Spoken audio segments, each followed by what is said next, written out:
Order the planning board meeting for February 16th, 2021. My name is Carrie Marnick. I'm the planning board chair. I'd like to just read a few things before we get started tonight. This open meeting of the planning board is being conducted remotely consistent with Governor Baker's executive order of March 12, 2020, due to the current state of emergency in the Commonwealth due to the outbreak of the COVID-19 virus. In order to mitigate the transmission of the COVID-19 virus, the town of Northborough has been advised and directed by the Commonwealth to suspend public gatherings, and as such, the governor's order suspends the requirement of the open meeting law to have all meetings in a publicly accessible physical location. All members of the planning board are allowed and encouraged to participate remotely. The order allows the planning board to meet entirely remotely so long as reasonable public access is afforded so that the public can follow along with the deliberations of the meeting. The public is encouraged to follow along using the posted agenda. Members of the public who wish to view the live stream of this meeting may do so by going to the Northborough Remote Meetings on YouTube via the link listed on the agenda, by tuning into cable access television government channels, Verizon Channel 30 or Charter Channel 192, or by visiting the town's website and going to the Department of Cable Access Television and click What's Playing Live. If you're on a phone, you can dial *9 to raise your hand. Ensuring public access does not ensure public participation unless such participation is required by law. This meeting will feature public comment. I'd like to now confirm that every planning board member on the line can properly be heard. Members, when I call your name, please respond in the affirmative. Amy Paretsky? Here. Millie Milton? Here. Anthony Zaitin? Here. Michelle Gillespie? Here. Okay. Staff, when I call your name, please respond in the affirmative. Fred Litchfield? Here. Okay, I think that's it. Okay, great. Just covering the ground rules of the meeting. We will invite each speaker on the agenda by name to speak and make a presentation. Participants will write their full name and hold until their name is called. Each speaker will be asked to mute their phone or computer when not speaking and speak clearly to generate accurate meeting minutes. Those responding will be asked to wait until the floor is yielded to them by the chair. Speakers who wish to respond to the comments of others do so through the chair. Each vote taken by the board will be conducted by roll call. Let's see, that goes for members of the public as well. Please identify your name and addresses only. Once I have a list of public commentators, I'll call each by name and give each 3 minutes for any comment. We don't have executive session planned tonight. If there are any technical difficulties, we'll suspend the meeting. Any disconnections and reconnections should be reflected in the minutes. So with that, I am very pleased to welcome the first item on our agenda here.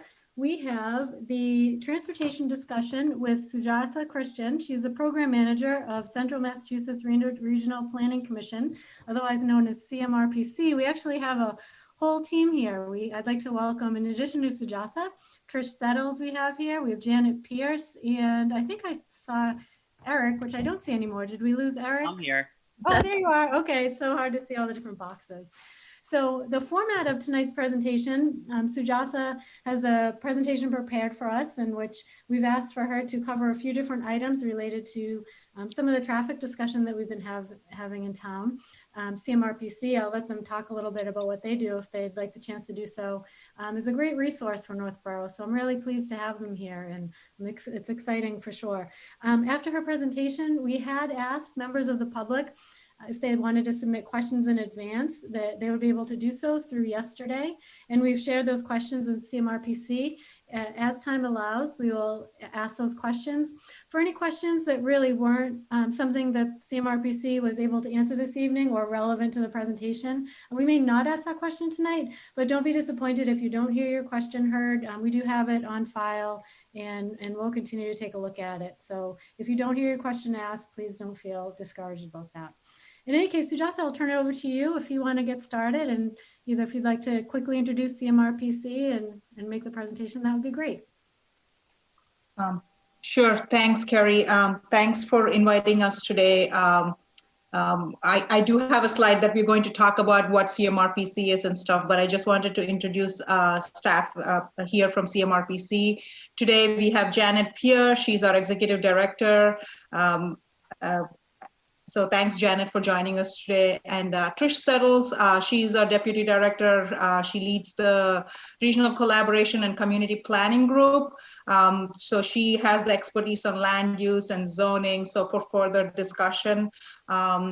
And we have Eric Gemperlein, who is one of our transportation planners, who will tag team with me on the presentation today. So you'll hear more from him. And I'm Sujatha Krishnan. I am Deputy Director, and transportation is my area of expertise. So you can see we have, this is kind of the question that Northborough is facing with, where you have a new land use or, new land use coming into town, and you have transportation impacts stemming from that. We feel like we are well positioned to kind of look at that, because we have both land use and transportation online here with Trish and her staff, and transportation, and Janet, who is not a planner by education, but has turned into a planner in the last 13 years. She's worked for CMRPC. So she's seen quite a bit of these situations around in the region. So I'm going to share my screen now. We will go through the presentation. Just bear with us. Let's finish the presentation. And I think some of the questions you had will be answered as part of the presentation as well, but we can follow through with the questions you have as well. So I'm going to share my screen right now. Let me know when you can see it. Just a second.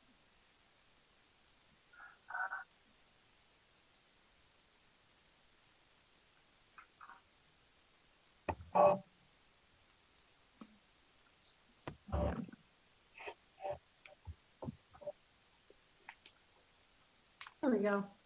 See it? Okay. Can you see the slideshow mode? Right, it looks good. It's in presentation mode. Yep. Okay, thank you. So again, thank you again for having us tonight. So just by a quick introduction, Central Mass Regional Planning Commission, what you see in front of you is a map with 6 different colors here: the orange, the yellow, the pink, the green, Worcester, and then the blue. That is our region. It's 40 communities. It's Worcester and the 39 surrounding communities that you see in there. So Princeton to the north, Westboro, Northborough, Berlin to the east, Hardwick, Warren, West Brookfield to the west, and then the Connecticut border there with Southbridge and Blackstone to our south. So that is our planning region that we help communities with transportation, with GIS, with land use, with zoning, with homeland security, you name it, any kind of planning that we can assist our communities with. So as you can see, Northborough is one of our communities that abuts another planning region, the Boston region planning region, with Marlborough and Hudson on the east there. So this is as part of the agenda. What will we cover today? We will be talking about how traffic impact and economic development, it is a balancing act between the two. And then talking a little bit about mitigating the impacts of truck traffic on residential areas. I know that's been a big concern of the planning board and generally some parts of Northborough. And also some general recommendations that we've observed from field observations and our role as a regional planning agencies with other communities, what they're facing and what kind of management strategies that they're coming up, that they're using to mitigate some of these impacts. Before we jump into the actual, land use impacts and traffic and all that, I just wanted to review the corridor. And when I mean the corridor, you'll see quickly what I see as a transportation professional. When I look at, I know the corridor in question here is Bartlett Street, the opening of the new Amazon site, and few other land uses, potential land uses that might come on board in the next few years. There's been a concern from the community as far as traffic impacts with land uses such as distribution centers such as Amazon. So when I say existing corridor, this is what I see. I don't know if this is how you see it. This is how we see it. So Bartlett, you can see here on your map, Route 20 is on the north of the map, and then Bartlett Street is kind of dips down. I know, can you see my cursor? Yes, yeah.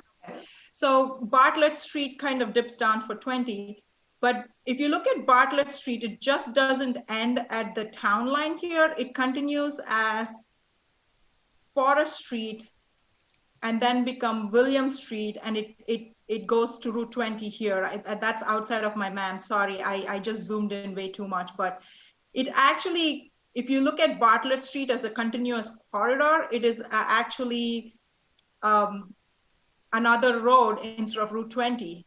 It connects Route 20 in Marlborough here, and then Route 20 in Northborough here. That's how I view this as a corridor, is the entire corridor. It changes names when it changes the communities, but that's the corridor you have to think about when you think about Bartlett Street. Don't just think about Northborough here. I just have to let you know, I live on the other side of Forest Street here in Marlborough. So I really know this corridor really well. So sometimes it's my bike route. It's a nice direct 5-mile ride if you do this route from Marlborough into Northborough. So that is what I want you to keep that in the back of your mind when you think about Bartlett Street here. So just going into land use and zoning, what we were able to glean from this, again, for the planning board, this is no news, but I just wanted to bring you back to what, and again, this is the Bartlett Street area that you're looking at here. And again, the same map here. So this map here is the zoning map here. Oh, I'm sorry. The zoning map, and this is the current land use. So the pink that's highlighted here, this area was all zoned as light as industrial. So this was already zoned as industrial. So what you're seeing here with Amazon or FedEx or anything else is a land use that is something that can happen here. But if you look at the existing land use here, there is some residential sprinkled in here, especially as you go close to Route 20. So, and then we compared this map to what you see in here is CMRPC along with, like I said, Marlborough is in our sister agency in the Boston region planning area. Almost 10 years ago, we did a combined study where we looked at all communities along the 495 corridor, and we did a study to come up with priority development areas and priority preservation areas. These were areas where communities said, we will put our resources to develop the areas that are in the PDAs, priority development areas, the orange ones, and then the green ones are the areas that we would preserve. So if you look again at the Bartlett Street corridor, you would see that this was something that was designated by Northborough as a priority development area, which actually blends nicely with Marlborough, because if you actually go onto Forest Street, it is also a priority development area. It is a corridor that has a lot of office space in that corridor right there. So I think the next map I have here is a zoom in of the same exact map I showed you. So again, Bartlett Street east of Lyman is actually a priority development area for the town long ago, which marries nicely with what Marlborough has designated there as well. So before we go into traffic conditions and stuff like that, Eric had a chance to walk the corridor. He took some pictures. Again, when I say corridor, remember we're talking about a contiguous corridor from Northborough connecting into Marlborough.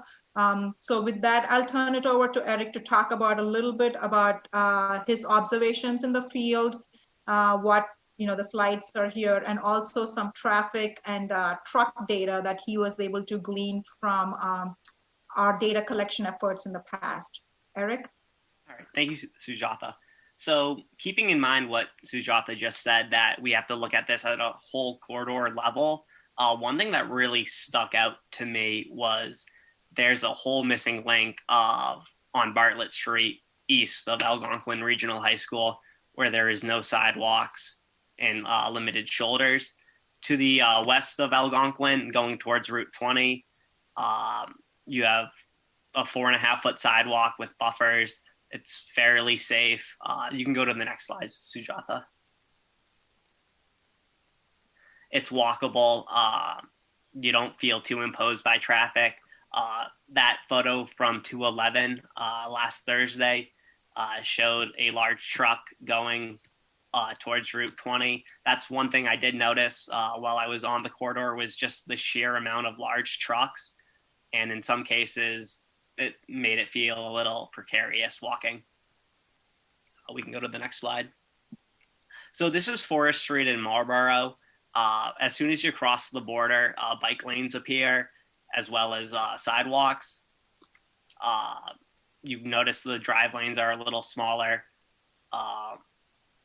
But we don't actually, unfortunately, have the cross section of the part of Bartlett that's missing. But I want to stress that there is a missing link where there is no sidewalk, and creating some sort of pedestrian connectivity would really strengthen that corridor. We can go to the next photo. This is Forest Street, so it's hard to tell because of the snow, and they didn't plow the sidewalks, but there are bike lanes there. We can continue. And probably the scariest part of my whole journey was on Lyman Street, just walking towards Bartlett. I parked at the conservation area and made that walk, and I was up in the snow multiple times as large trucks came barreling through. So that was very precarious. We can go to the next slide. This is the Bartlett Street Haze Memorial in Marlborough. Again, it's just, you notice the sidewalk or the crosswalk, the bike lanes, everything's delineated. The line of sights are a lot easier for pedestrians as well. We can go to the next slide. This is Bartlett and Cedar Hill, which was the location of the only bicycle accident that we had within our study area. That happened on July 7th, 2011. So quite some time ago. But you can tell that there has been increased pedestrian signage, as well as Sujatha was telling me that's a relatively new island that they put there to help mitigate traffic, which I think is something Northborough could look at to help. Next slide. And now we're going to go into the traffic conditions and counts. So these are the counts based on an average day for the region. As you can see, where we're looking at is 8,577 on Bartlett Street, and that's from the VHB study that you guys had done in 2019. If you go further up northwest on Bartlett, the count's much lower, but that data is from 2010. So you have to keep that in mind, that Northborough has seen quite a bit of development in that time. We can go to the next slide. This is how we classify heavy vehicles.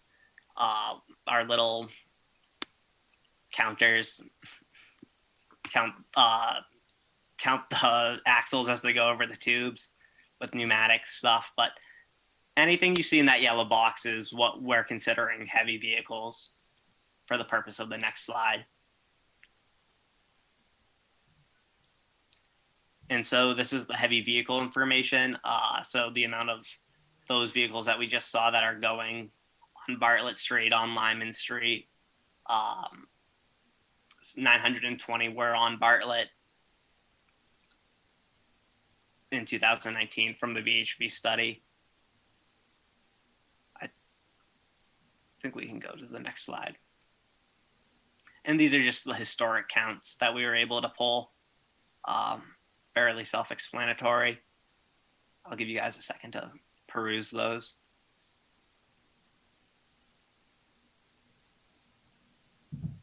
I do want to mention that there are some areas where the counts are really old.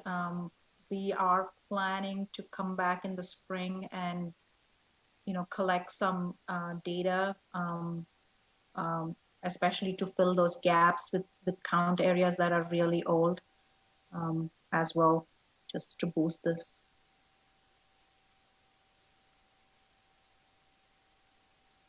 I think we can go to the next slide, Sujatha.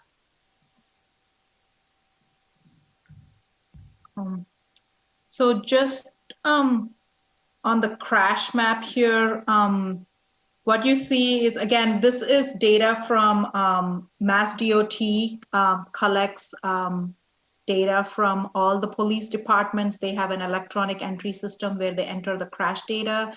As it happens, this is 10 years worth of data. You can see there's crashes all over. There's not the only, so the way MassDOT classifies crashes is only either property damage, only injury crashes, or fatalities, and there is a weightage. So a property damage crash is just given 1 point for weightage.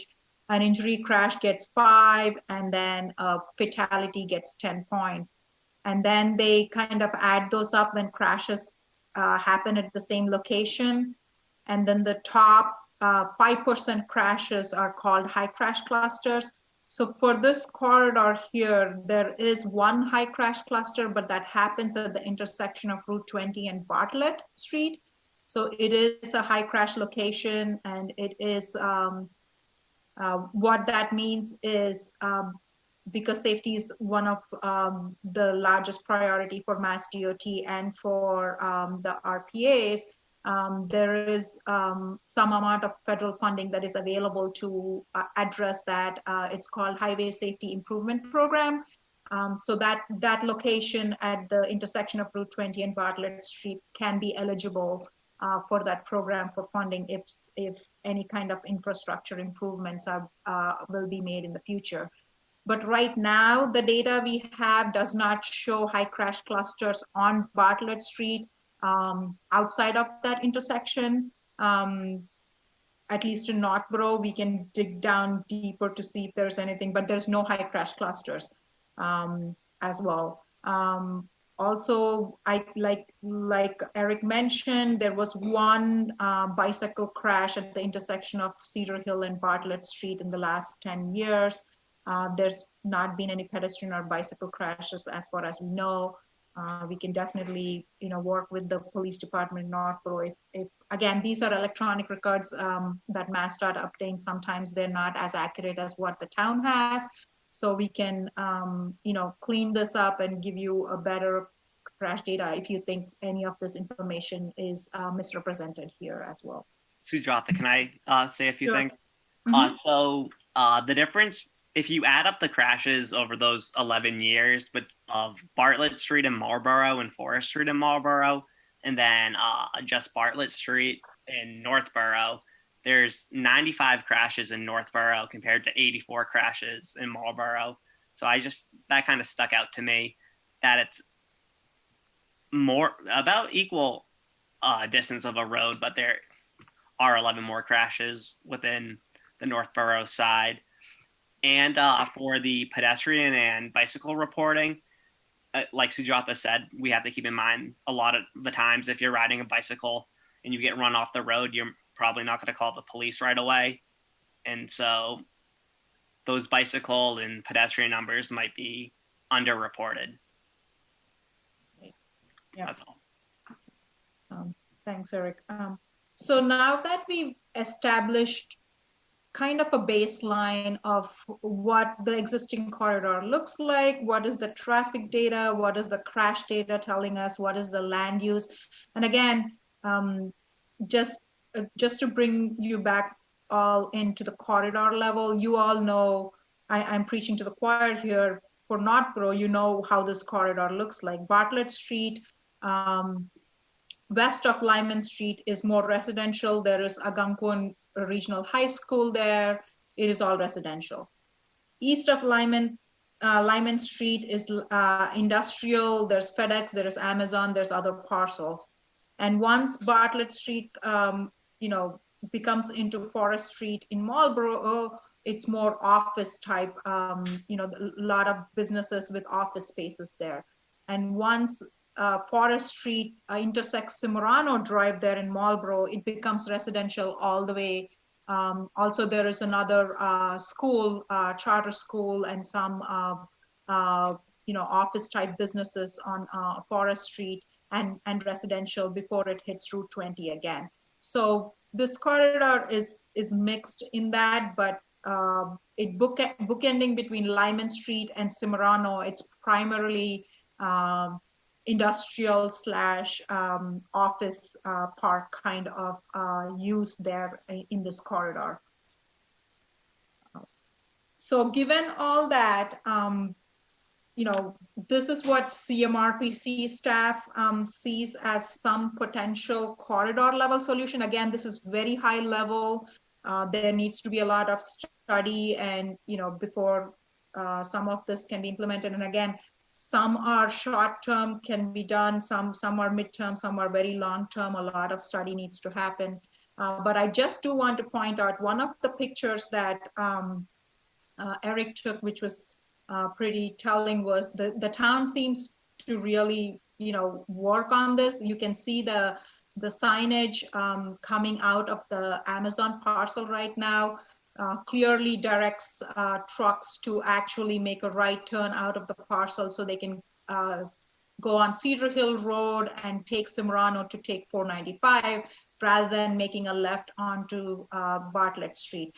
So there seems to be good wayfinding was one of the things that I have listed here, 4th bullet down the road.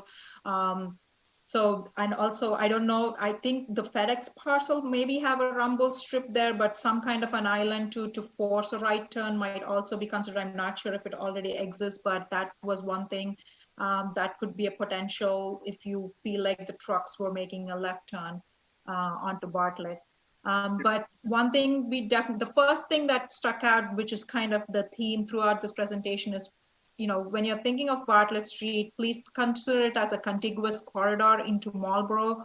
And like we mentioned, Marlborough side of Bartlett Street, I know they call it Forest Street, but has bike lanes and shoulders. So what that does is obviously it narrows the travel lanes and, provides that visual and that constraint for trucks and other vehicles, first of all, to not drive really fast to keep it safe, and to avoid it if possible. It makes it very much more safer for bicyclists and pedestrians to actually be on the Marlborough side of things versus the Northborough, because in Northborough, it seems like a big sea of asphalt there. So that's one thing that I feel this corridor could benefit from. And again, narrowing the width of the travel lanes is another way to, deter trucks to maybe go on Bartlett Street towards Route 20. Sidewalks, bike lane, and shoulders, this corridor could definitely use that. Wayfinding we had talked about. I had heard this, I know transit companies do this. They're, again, because Amazon is such a big player, there might be opportunities to work with them to see if you can actually work with mapping software like the GPS, like the Googles and other mapping companies, to actually not provide, a left turn onto Bartlett, maybe send everybody, all the trucks to Cedar Hill to take 495 might be one potential solution, because all, we don't know where these trucks are coming from. If they're coming from far distances, they don't know Northborough, so they might just follow their GPS blindly. So that's one thing.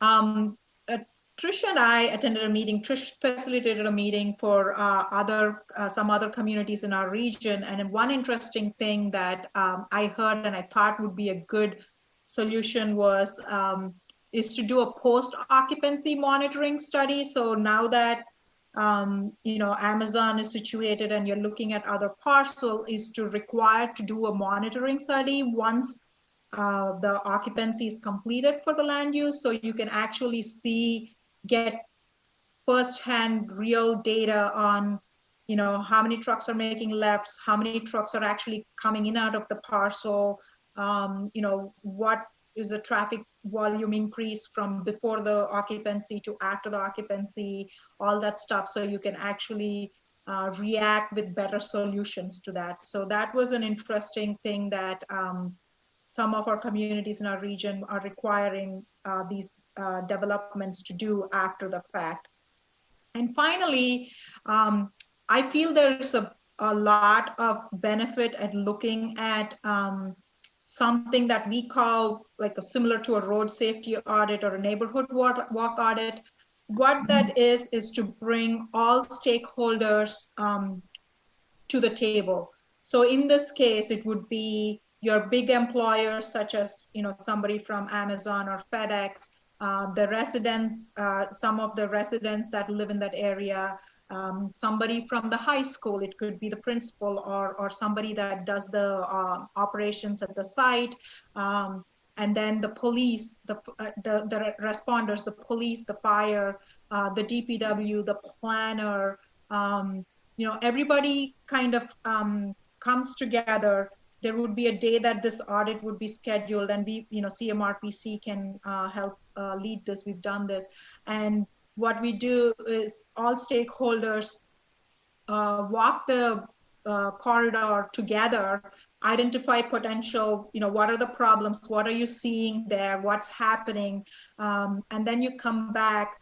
You look at all the data, what is the traffic counts like, what are the crashes, how are the crashes, and then everybody discusses what potential solutions can you come up with for the problems that you've seen in the site and what the data is showing you.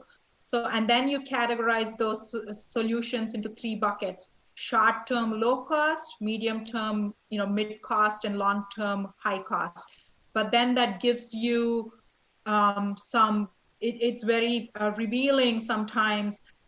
Some of these low-cost solutions might be just talking with each other and understanding each other, and trying to provide better driver education or provide better enforcement or explaining what's going on, just bringing everybody to the table. So I think that would be a good exercise for this corridor now that Amazon is here.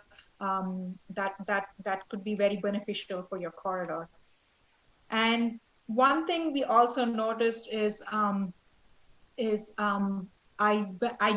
did glean through your master plan that was recently completed, and I looked at the transportation section, and one of the priorities for implementation that was talked about was walking and biking. It seems like there is interest in Northborough to look at walking and biking. So the map that you see here is Massachusetts has the complete streets as a policy, and more than 75% of the communities in Massachusetts have adopted some kind of complete streets policy and working towards prioritizing roadways that they want to have complete streets. Complete streets are streets that are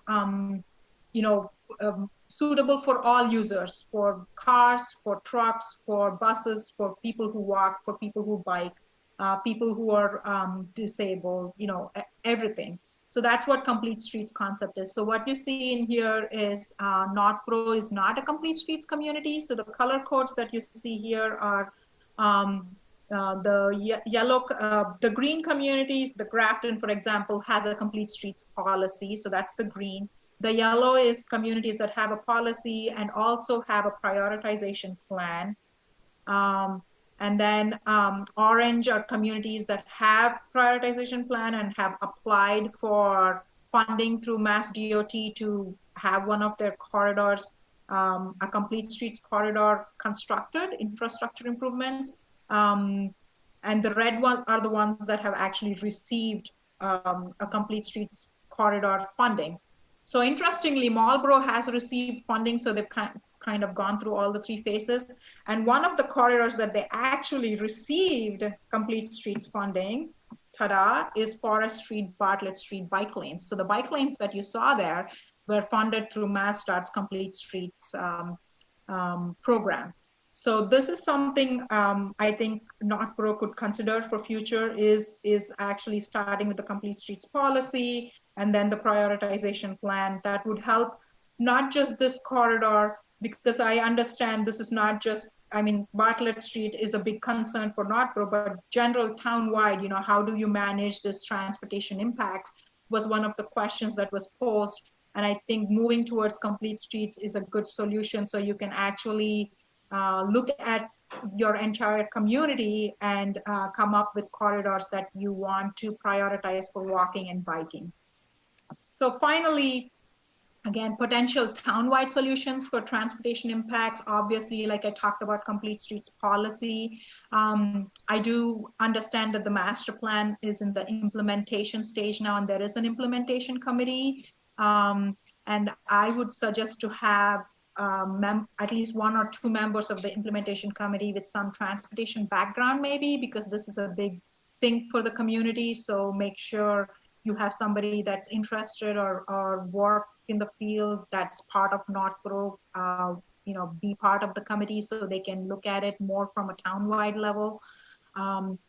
You could look at zoning bylaws. What do you do now for bylaws? And you could look at diagnostics and maybe strengthen your transportation impact section of your zoning bylaws when you have these planning board decisions in front of you in the future. And finally, maybe once you have the implementation committee and you have people with transportation or economic development kind of expertise, you could break them off as separate committees. A lot of communities in our region have a roadway advisory committee or an economic development committee in the town, and it helps really look at these issues or situations in conjunction with each other, because the example that I'd like to share with everybody is when a big land uses, or like, let's say a McDonald's or even one of the land uses want to get situated, they call us and they say, provide us traffic counts. The reason they ask for traffic counts is because that McDonald's want to be situated in a place with a lot of traffic. So what that tells us is economic development and traffic are, happen hand in hand. You can't really have one without the other. You might think one is the cause of the other, but it is what it is, and you need to figure out how to coexist and balance this. So with that, I did this is our presentation we have. There is my email address, there's Trish's email address on there. If any of you have any further questions, happy to take it offline if you want to email us at a future date, or if you want any of this data to look further, happy to share that with you. So I'm going to stop sharing my screen now. Thank you. Okay, great. Thank you very much. That was really informative. We have about another 20 minutes, and as you saw, we had some questions that were submitted. Some of them you may have answered. Before I get into questions that came from the public call for questions, do any board members have questions that they wanted to ask based on the presentation? I do, Carrie. Sure, go ahead. Hi. So one of the corridors that I think really sort of was not touched upon, but does have an impact on Northborough, is the 290 corridor. As trucks come up through 290, so we have 2 industrial areas. We have one that's to the north of us up near Solomon Pond. So trucks would come up and get off at the Church Street exit, get off at the Solomon Pond exit, and they can go right into that industrial park area, get back on again. That's like a natural flow of in and off the highway right there. They can't go further down because the aqueduct would prohibit them from going down through downtown. So what you often find is a lot of the trucks coming off of Church Street, because it's almost an easy way to avoid any of the traffic congestion down at the 495-290 corridor. So they'll come down Church, you got a couple of lights through the center, and then on to Bartlett Street. And to me, that seems like a corridor that we would really want to focus over time, because I could see that being continually, because it's such a huge amount of trucking traffic that comes up from 290 out to 495. Mm-hmm. I think the trucking traffic that goes 495 will end up using the Marlborough exits, and I think, Route 20 exit possibly. And I see a lot of the Mass Pike traffic coming up 495 to Route 9. And I drive a lot for my business, sell real estate. So I see these patterns all the time. And I see the turns that go off of Lyman Street. I think the redevelopment of Lyman Street was really good, because I noticed on your listing here where it talks about you narrowing the roads, but then at certain points you want the widening because you're getting to these major intersections. And one of the intersections that I think is the hardest is the Bartlett Street intersection on Route 20. It's just an old intersection. It's never been widened. Buildings are close to it. So those are the two areas that I think are really, you know, the point that I think is the toughest is the 290 to Church Street and the impact it has on there. And then of course that Bartlett Street, Route 20 that you talked about, maybe over time the town could get funding to help improve it. But I would say to not keep off the radar that Church Street exit, because I do see a lot of truck traffic that comes off of that for one reason or another, either because they're trying to avoid the congestion that happens at 290 and 495. It just probably cuts at least 15 minutes off their time. But it was a good presentation. Thank you. Any other comments or questions? Millie, anything from you?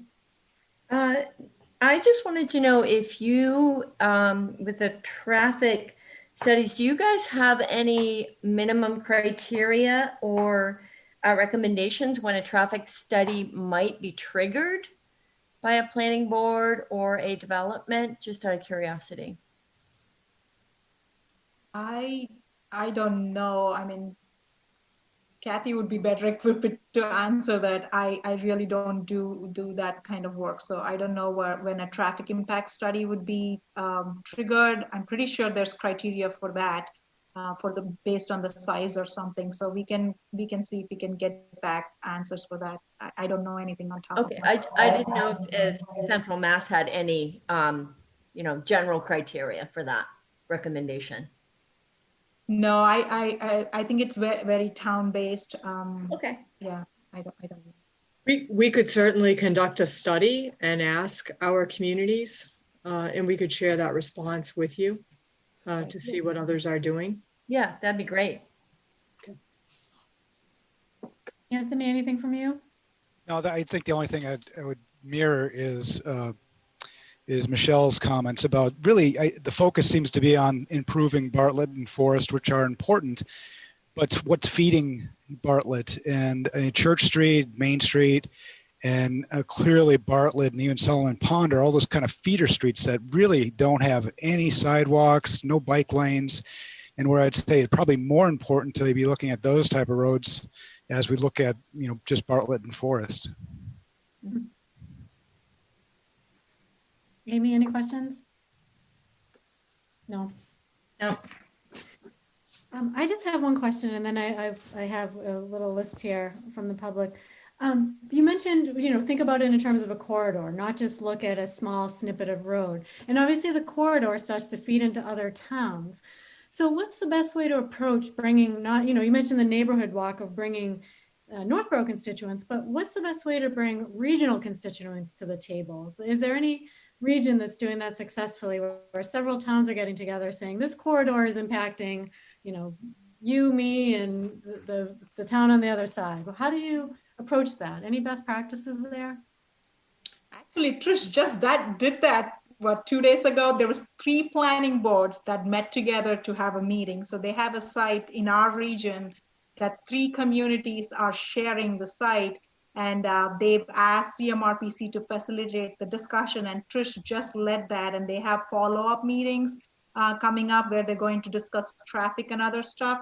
So that is a great model, especially for corridor level. I know the Lyman Street, you also have another FedEx site there, and there is concerns of this traffic, you know, Amazon going to Route 9, you know, going to Route 20 is one, but Route 9 is a bigger concern, and Lyman has the widths kind of, you know, both for Northborough and Westborough, and Marlborough on the other side. So this would be a great example to work together to ensure all your bases are covered. So definitely, there's some nice models out there. Okay, let's see. So you had made some recommendations about, you know, how to safely coexist. And it sounded like you brought up the different bike paths and how to make a better pedestrian access and safety. Have other towns successfully done this? Have you, I mean, obviously you mentioned Marlborough had the complete streets and put that in there. Are there any other examples of how other towns have successfully mitigated traffic and safety so that you can coexist with whatever influx you're getting, specifically maybe even in other towns with an Amazon facility? Oh, I mean, Amazon is the new malls, right? Yeah. I know Milford was one that was having, that's been in the paper a lot with Amazon, and especially because most of their, the trucks that pull in are not Amazon employees. They are like private contractors and stuff. And there's been an issue with driver adherence to, even though you tell them this is how you're supposed to exit the place, and you have to make a right turn, they don't. I know there's still conversations going on.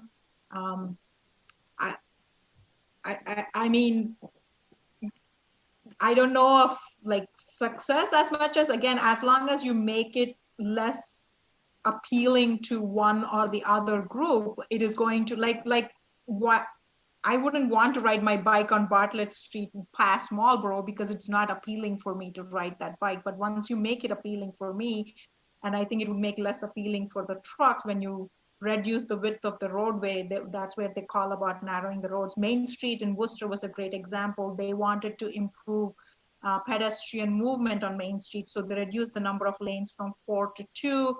They added sidewalks, they added bike lanes.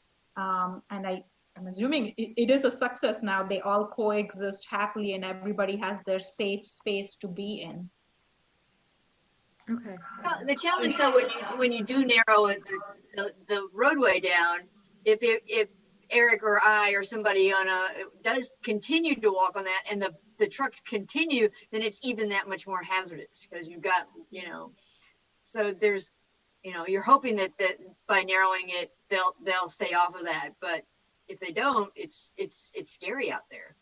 I just kind of, just a few thoughts, as we are seeing this more and more around the region and around the nation, to be honest with you, as Sujata pointed out, our malls, Greendale Mall is, our malls are going away, and they're because we're buying everything online, everything's being delivered to our door. So malls are becoming, large warehouses, which are not as attractive. They don't have the food courts. They don't have the park, it's a very different look and feel and a very different kind of attraction or effect on the communities that they're being housed in. And it just seems like, and I don't know if, the Amazons or the FedExes or the UPSs of the world have come up, if there are good examples out there, and maybe it's an effort that we can kind of spearhead on behalf of a number of our communities to kind of come up with a best practices, if you are, in the case of Uxbridge Douglas Mendon that we were just facilitating that conversation, they're not telling us who the potential tenants are going to be. It's being designed as X 640,000 square feet of warehouse. But it might be worth us spending some time, Sujata's team and my team, kind of looking at where are there good examples? Is there like the premier Amazon campus that really, is what everybody would want if they got the choice? I remember when we were talking about kind of small businesses, that there's kind of the ideal McDonald's actually, where there's table service. Everybody would prefer that to the drive-through McDonald's. So where's that ideal Amex, or not Amex, Amazon or FedEx that we could kind of research to figure out what would be the ideal that would be something that our towns would be interested in hosting. Mm-hmm. I mean, just to Trisha's point on the bike lanes, you could do separated bike lanes where you have a buffer between your shoulder or your, sidewalk and bike lane. So it is truly safe for somebody to coexist. And then that would narrow the lane. So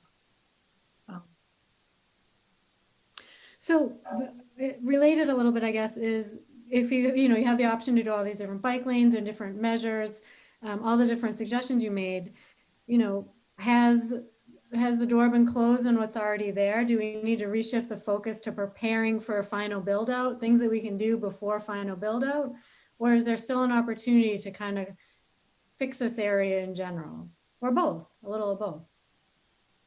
I mean, that interesting thing I mentioned, I don't know how it works, but I thought it was very interesting, the post-occupancy monitoring study. That is something, I don't know if the door is still open, where either, they could talk about what, because when the developer or somebody's coming into, they are using these ITE generated trips. They're going to say there's 400 trips that are going to come out of this facility. Who is to tell? Because they don't know Amazon was going to come in. They probably only have 200 or they have 700. We don't know that yet. So it'll be interesting to see what, to compare what was presented when this was permitted and what is happening now. And maybe that will also bring either the developer or the occupant to the table and say, hey, look at this. How can we all work together to, and again, there is the economic development aspect of it too, right? You're walking that thin line where you're getting the tax revenue from this, whoever the occupant is. So you want to make sure everybody's, on the same page on things. So I was very curious on that post-occupancy monitoring study. That is something I would suggest might be an interesting thing, because you didn't know that who the tenant was going to be, which was probably the case in Douglas Mendon. We don't know they don't know who the tenant will be once it's built. So it'll be curious to see, and we could, definitely look at a small scale study like that. Maybe you could use district local technical assistance, or Northbrook could, hire CMRPC staff to work on that or something like that. So that could be a, contract basis we could work on. Something similar to here, but would give more current data and observe more, how many trucks are turning left, how many trucks are turning right, what is the real time, what is happening there for real. So you, thinking about studies that have been done in the past, and you mentioned at the time of permitting, it may have been one thing, and now we're seeing it may be another thing. One of the questions was just about existing past traffic studies. Is there anything that you've done in the past, CMRPC has done, that kind of shows actual to estimated, or that we'd be able to see, well, we thought it'd be this, but I guess maybe it's the post-monitoring study that you're talking about. That sounds like it would be the tool for that. Right. We would have not, all we have from CMRPC is those traffic counts that we showed Carrie as part of my slides, the 2010 and 2013. We have not performed any studies in that area in the past, but you did have the consultant work on it. So maybe doing the post-monitoring would be a good post-occupancy study. And then in terms of, obviously the economic side, this is a, part of the community, as a business in the community. They're contributing taxes and things like that. Are there any other than, say, an excise tax? One of the questions was, what kinds of transportation fees can be assessed? Are there anything like congestion charges or user fees or anything like that? That is more at the state level. I don't know if the local town, how would you even, go about figuring out who the users are? You don't have, the reason you can charge excise tax is because people garage their cars in your community. But user fees more at a state level. I know that has been discussed quite a bit with the gas tax not contributing enough to transportation revenues. There doesn't seem to be a lot of appetite for that, but couple of things that other communities have done is two things that I've noticed, like communities that have had like the roadway advisory committees and stuff, they have looked into not just using their Chapter 90 funds for, repaving and stuff. They've asked when the town prepares the budgets to allocate a little bit more funding based on, what is the condition of the roadways and how much more money you would need on a yearly basis to maintain your roadways. They've successfully done that. And I know the town of Spencer, after we had done like an assessment of all their roadway conditions and stuff, they went and had the town do a bond for $19 million for a 5-year program to bring all their roadways to a certain condition. So there's some creative, funding things that communities have done. It's not, so those are the two things that I thought were interesting. As far as user fee, I don't know how Northborough could go about figuring out who the users are. How would you charge until you put a toll road? I mean, like, I don't know. A good thought. It's a good idea. Carrie, one thing I just want to add in as well, to think of the economic development factor. Hopefully, with all of the additional traffic in town, they'll be supporting local businesses. So say, for instance, some of those drivers need to. Oops, did Janet freeze? She froze. She froze. And it's a mystery what the drivers need to do. Maybe Eat supporting the miscellaneous local business, I think. items. Yeah. Do some grocery shopping. Right. All right, we'll wait till she comes back a little bit. Okay, we'll give her some time to come back around. But when you talk about that committee, that advisory committee, one thing that's come up a couple of times, and it came across in the questions, is residents have been asking about a traffic safety committee that obviously includes residents. It sounds a little bit what you described about the roadway advisory committee. Whether it's called one thing or the other.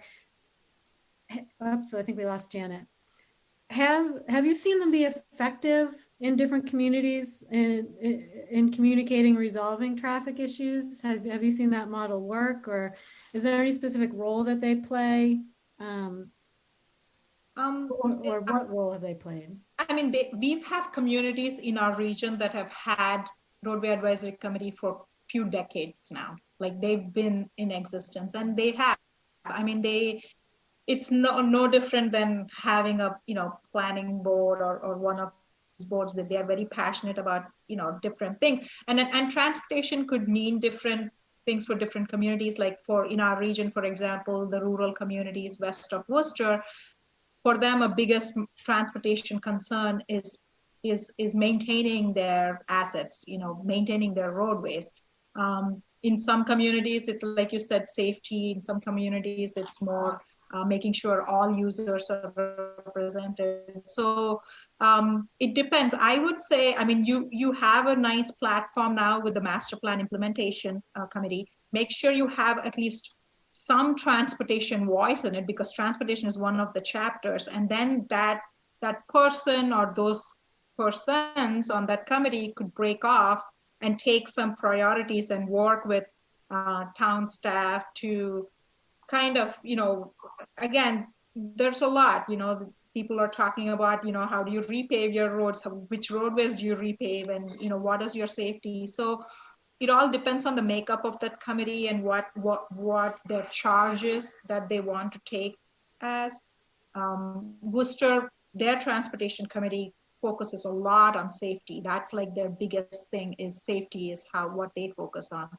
And then Millbury, for example, is a lot on asset management. They kind of do a lot of different things. Princeton has a very robust roadway advisory committee. Millbury has one. Spencer doesn't have one. But there are communities out there in our region that have it. Yeah. Okay. So I know we're coming up to the end, and I don't want to keep you here all night. So I'm going to do can we do a lightning round of questions? It's just the shorter ones that came through. I just want to quickly ask. And if you don't know the answer, that's okay. Just a couple quick ones. Do you know how flex drivers differ from employee drivers? I think the only thing that I garnered from the newspaper, like I said in Milford, is I think the employee drivers might be more, you could educate them and make them follow the rules more than flex drivers, maybe. I don't know if the hours of operation differ if it's an employee versus a flex driver, but I know that was the biggest concern that was mentioned in Milford, was they're not all Amazon.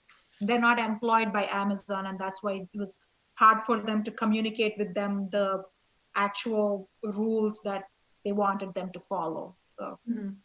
Okay. When you do traffic studies, how do you normalize the data for seasonal differences or seasonal use? Like if you do For traffic counts itself, like the data that we presented, we do normalize based on seasonal. There is some formula that MassDOT set up for the state, depending on what time of the year, what day of the week you can conduct them. But I know what you're talking here is probably there's seasonal for, like, the Amazon deliveries happen more during Christmas versus maybe not during February. Again, there might be some national stats out there where you could probably use to normalize that.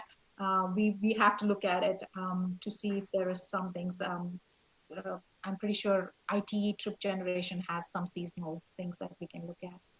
Okay, and this is a little specific, I guess. If you have a situation like we talked about, where obviously the corridor maps through a couple different towns, and there's a truck exclusion warranted based on data, but another town needs to actually get permission for that, and they're not rushing to the table to do so because maybe it redirects traffic to them that they don't want. How do you work together on that? Is there a way to, like, is there any negotiation there? Like, we'll give you this if you give us that, or is it just sort of relationship based? I'm assuming truck exclusion cannot be done by a town until MassDOT is involved. Again, Fred, correct me if I'm wrong, but so if MassDOT is involved, I would say bring everybody to the table. I mean, like, this is not something MassDOT takes it lightly and just gives you a truck exclusion. So you have to really, it's like the other thing that Trish was talking about. You have to bring those communities and talk to them. So, we have CMRPC, and I know Fred and Kathy have really good working relationships with District 3 office. We could, broker a meeting if that's what you want. But, and I know MassDOT doesn't give trucks exclusions that easily. You have to maintain, you have to come up with, again, I'm looking at Bartlett, even with the increased data. I mean, I don't know what 2020 is going to look like, but you have 8,000 cars, 9,000 cars. For a 2-lane roadway, you need to come close to 20,000 to hit capacity. You're not even 50% capacity. So I don't know if that would be a truck exclusion. You're competing with Cambridge's and other parts of the state that I don't even know. So I don't know if it's an easy thing to get a truck exclusion. I'm pretty sure the town would have tried it if that was the case. So MassDOT is going to be very heavily involved with that. Okay. Are there towns that have employed a safety zone to keep speed limits down?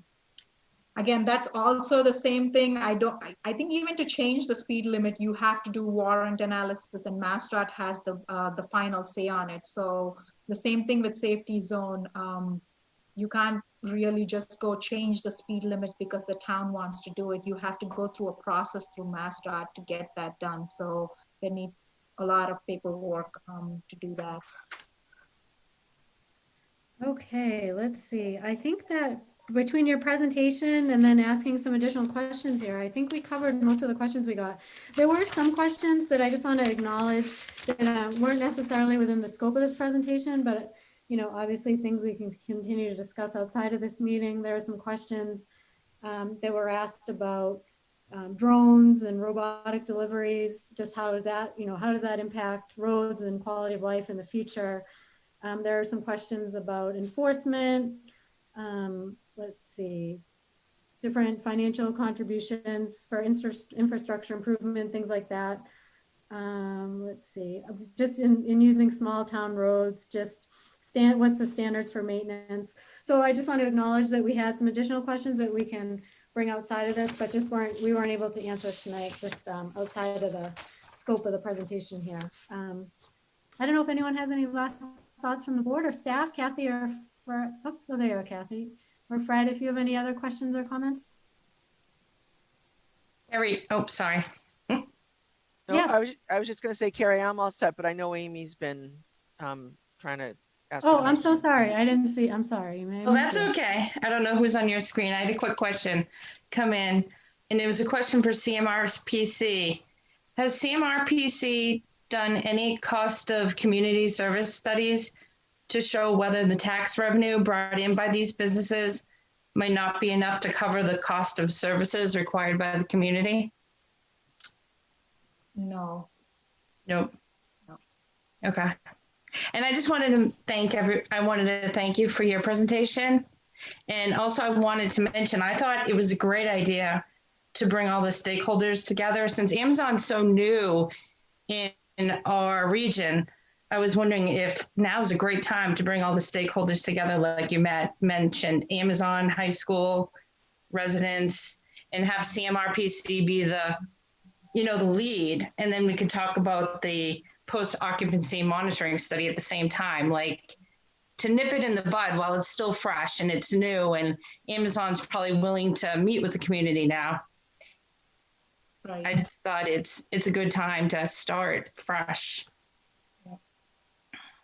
We can conduct counts and stuff in the spring. So maybe sometime after spring, maybe next summer, if you're thinking something like that, might be a good time to do that. Once we get counts, newer counts, we would have a better idea of what's happening in and out of those parcels.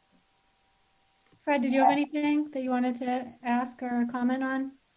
No, just I wanted to second Sujata's discussion about the truck exclusion. It's not as simple as anyone thinks, and changing the speed limit is very tricky because once you do the data collection, you're required to post a speed at 85th percentile of what motorists are actually traveling at, and that generally increases the speed and not reduces it. So it's something we discourage looking into closely. But as she indicated, it all goes through Mass DOT at that point. So otherwise, it was a very nice presentation. Janet, you left us with an unsolved mystery. Did you want to finish your thought? I'm sorry. Yeah, Trish texted me. Sorry about that. And then I lost my complete connection. But no, what I was saying is to think about the economic factor of it as well, and the potential for meals tax if the drivers need to eat, if they need to fuel up, if it's not going to be on site, they may be using some of the local restaurants, some of the local gas stations, and there could be a potential economic boost to the town for them using local facilities. So I just wanted to stress that as well. So to watch, your local receipts that come in, certainly if you have the additional meals tax, if you don't, you may want to consider that as a potential new revenue source as well. So sorry to leave you in limbo. I really do apologize. It was kind of funny thinking about it. Okay, great. Anything else that anyone wanted to add from CMRPC side? This is really helpful. Thank you. So I thought it was a great presentation, and I'd love to see if we can get a copy of the documentation that you used, Sujata. The presentation itself? Yeah. Yeah, absolutely. I'll send it to Carrie and you can have that. Yeah, absolutely. That'd be great. Thank you. Sure. Great. Thanks for taking the time to do that. We really appreciate it. Thank you. All right. Well, with that, thank you very much. Thank you all. Yep. Thank you. You too. Thank you. Okay. Thanks bye-bye. for inviting us. Have a good night.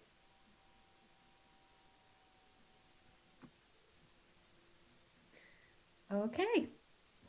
Okay, great. That was, I'm glad that we were able to have that presentation. I thought that they did a great job and Yeah. some really good ideas in there. We'll have to regroup on that when we have a little more time. We have a stacked agenda, so unless anybody has any additional comments, I'm gonna move on to the next thing. Nope, I'm good. All right, I want to make sure we have everybody. Yes, we do. So first, next on our agenda, we have the continued public hearing special permit common driveway application for 85 and 95 West Street. Map 57, parcels 34 and 35 to construct a common driveway serving 5 lots. The applicant has requested to continue to the March 2nd meeting. I believe the reason was because they were still meeting with they still had some feedback coming from staff. Kathy, I don't know if anybody's an attendee waiting. I don't believe anybody's coming from the applicant side that I need to let in. Do you see? Yeah, there shouldn't be, I'm just double checking now, Carrie. There shouldn't be anyone from the applicant's Okay. side. And I don't, well, there's a couple people that I don't recognize on the list, so I don't know if they were here for this particular hearing. Oh, is Brian? Yeah, Brian Gwen and a Matt Heel.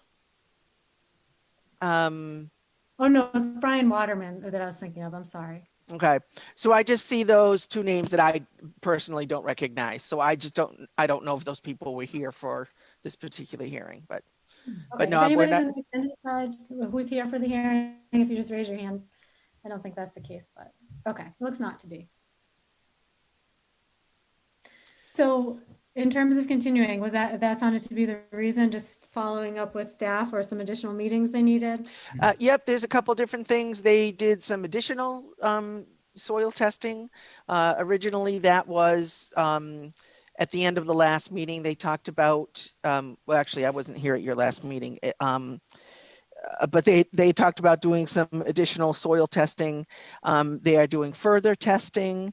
And then I also believe that they want to get before the Conservation Commission, which they are doing next week, perhaps.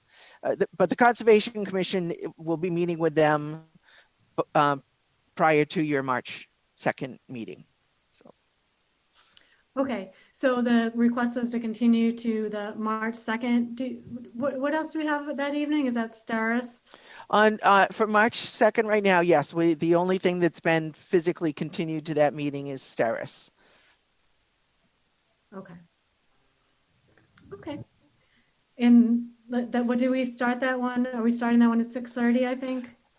Starus, let me just.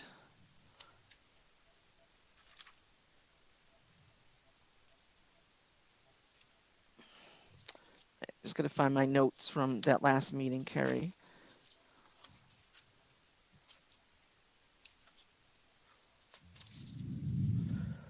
I have, let's see, 6:30 is what I have 425 Whitney Street for on the 2nd. Okay. Wait, I'm sorry, that I wrote February 2nd, but I believe I meant March 2nd because it's the same. The March meeting, the March meetings are the same as the same dates as the February meetings. Okay. So I have that. Yes, I have it at 6:30. Okay, would board members want to continue the hearing for the 6:30 time slot, or bump it, or just keep it the same time in case Starus continues? Yeah, you can actually, I mean, I think that's a good idea myself to do that, just to, Same time? yeah, everything sort of, I mean, on one hand, it looks all stacked up on the agenda, but, you know, with the likelihood that someone may ask for continuance, you know, you're not going to have lag time in between. Mhm. Okay. Okay, then in that case, if that sounds okay to everybody else, does anyone want to make a motion to continue the public hearing to March 2nd at 6:30 p.m.? I make a motion to continue the public hearing for 85 and 95 West Street to March 2nd at 6:30 p.m. Second, Okay, motion's made and seconded for March 2nd at 6:30 p.m. All in favor, Millie, Aye. Anthony, Aye. Amy, aye. and Carrie's an aye. Michelle has recused herself from this hearing from the last meeting, so she will continue to recuse herself. So she's not a part of the vote. And we will continue this hearing to March 2nd at 6:30 p.m. Okay, our next hearing doesn't actually start until 7:30, so why don't we make use of our time and cover a couple of things in the interim while we're waiting here. Just quickly, I had a couple of things that I wanted to make sure we got the chance to talk about. One of them is along the lines of the presentation we just had, but this isn't necessarily on our agenda, so I don't want to get too deep on it. I just wanted to bring it up and put it out as a flag for something that I want to discuss at a future meeting. We received an email that came to the whole board just about what's going on with some of the temporary structures at Amazon, the noise study, lighting. I wanted to put on our agenda for next time, just looking back at that decision again and just taking a look at what's in there and what's our responsibility in figuring out, there seems to be a lot of frustration in enforcement. And I'd like to talk about, you know, if there's anything in our decision that's not being enforced, maybe there's not, I don't know. I need to look at it again. I know we talked about it before looking at the noise study, but these are a couple of new things that I wanted to just talk through a little bit and figure out how to get to the bottom of this. If there's anything under our jurisdiction, and if there's not, that's okay too, but at least we can have a discussion about it. Mhm. So that's something I wanted to flag for next time. The other thing I wanted to mention, and I think it's going to depend on what our hours look like based on, we just have this presentation. So I think the board knows that we have a certain allocation of LPA hours, that's local planning assistance time, that the planning board allocates. Kathy, you had mentioned that you had some different work in mind that you wanted to allocate time to. And there's one other thing that I wanted to consider for allocating time to, and that was the ADA walking path grant. That was something that the grant that applied for, it didn't go through, and it would take maybe a few hours of time for CMRPC to look and see if there are other opportunities that would actually match that grant that's already been written, not rewrite it, but just literally talk to the town constituents and find out exactly what their goals are, and then research an opportunity to actually put that grant through. I don't know if anybody's familiar with the ADA grant. Obviously, Kathy, you are, but for a board, and Fred, you must be familiar with it.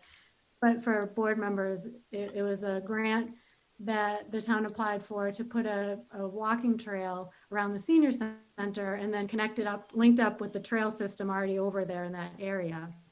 And it just wasn't the right grant. It wasn't the right grant for it, or it just wasn't, it wasn't granted. So, I mean, I'd love to see that work if we can figure out a way, and it doesn't take a lot of time to find a matching grant. So that's something I wanted to share. And Kathy, I wanted to find out from you what you had in mind for LPA hours on your side. Well, it wasn't, I didn't have anything actually that specific, Carrie. So I think it was just a matter of us of you know, finding out how many hours we had, which Okay. we've done, and then, you know, how many hours would, you know, this allocate, you know, to like what we just did tonight. And then I'm assuming, you know, we're going to have some follow-up come out of that. Okay. You know, it sounds like at least a couple different things that we would continue to be able to use the hours for, you know, talking with Central Mass about, you know, the post-occupancy study, and then also about the neighborhood, you know, walk, or neighborhood audit. I forget exactly what that was called. Mhm. But I think as far as the, if you just want to, not so much hold off on asking Central Mass about the grant for the walk, because I know that the Department of Public Works is working with a consulting firm that I believe is doing that, is looking at what are there other grant sources that this would fit into. So I just want to, let me just double check on that with DPW. I just don't want to duplicate the work. If his, if the consulting firm that they use is already doing that. And I know one of the grants I think we were going to look into, one of the programs was the mass recreational trails or something like that. But anyways, so let me just double check with DPW before we ask Central Mass to do that. Yeah, sure. And so why don't we maybe decide as a board if we want to allocate time that way, so that if that's something that DPW could use, that we've already agreed to allocate a couple of hours of time towards doing that. I don't know if anybody has any questions about it or thoughts on that in general. I'm just wondering, can we ask CMRPC how many hours and how many hours they'd need for the neighborhood walk, the post-occupancy study, and then this grant, like see if it will all fit. Do we have enough hours? Probably not. I don't think so. Yeah, probably not. The traffic work alone, you know, I mean, that audit is, you know, several days worth of work, you know, before and after. I mean, it is what it is, you know, I mean, it's just prep time, you know, leading up to something like that, then actually, you know, the staff, because it would be multiple staff members. And then, you know, having them then analyze the data. So, but again, you know, I mean, it's a, you know, we don't have to necessarily look at this as, oh, it has to be done in one fiscal year versus another. You know, I mean, we can continue, we can start a project, you know, using, you know, present hours, and then knowing that we've got, you know, X amount of hours, you know, in the next year. But I mean, I can certainly, you know, talk to Trish and Sujatha about, you know, if they can give us some ballpark about that, so that we do have an idea of, you know, if the planning board wanted to go forward with a couple of these ideas, you know, what that would involve for time. Okay, and then I think if it's going to be, you know, just beyond the number of hours that we have to do some of this other stuff, and it's only a few hours for them to match us up with a grant to get that trail, I think, I don't know how the board feels about prioritizing. Do we have any sense of, you know, if it's going to take a couple hours and we can complete that, do we want to allocate time that way, or do we want to just put all our eggs in some of the traffic items? Any thoughts on that? I don't know. I wonder if we should wait till next meeting to see if maybe the consulting firm comes back with the grant, and then.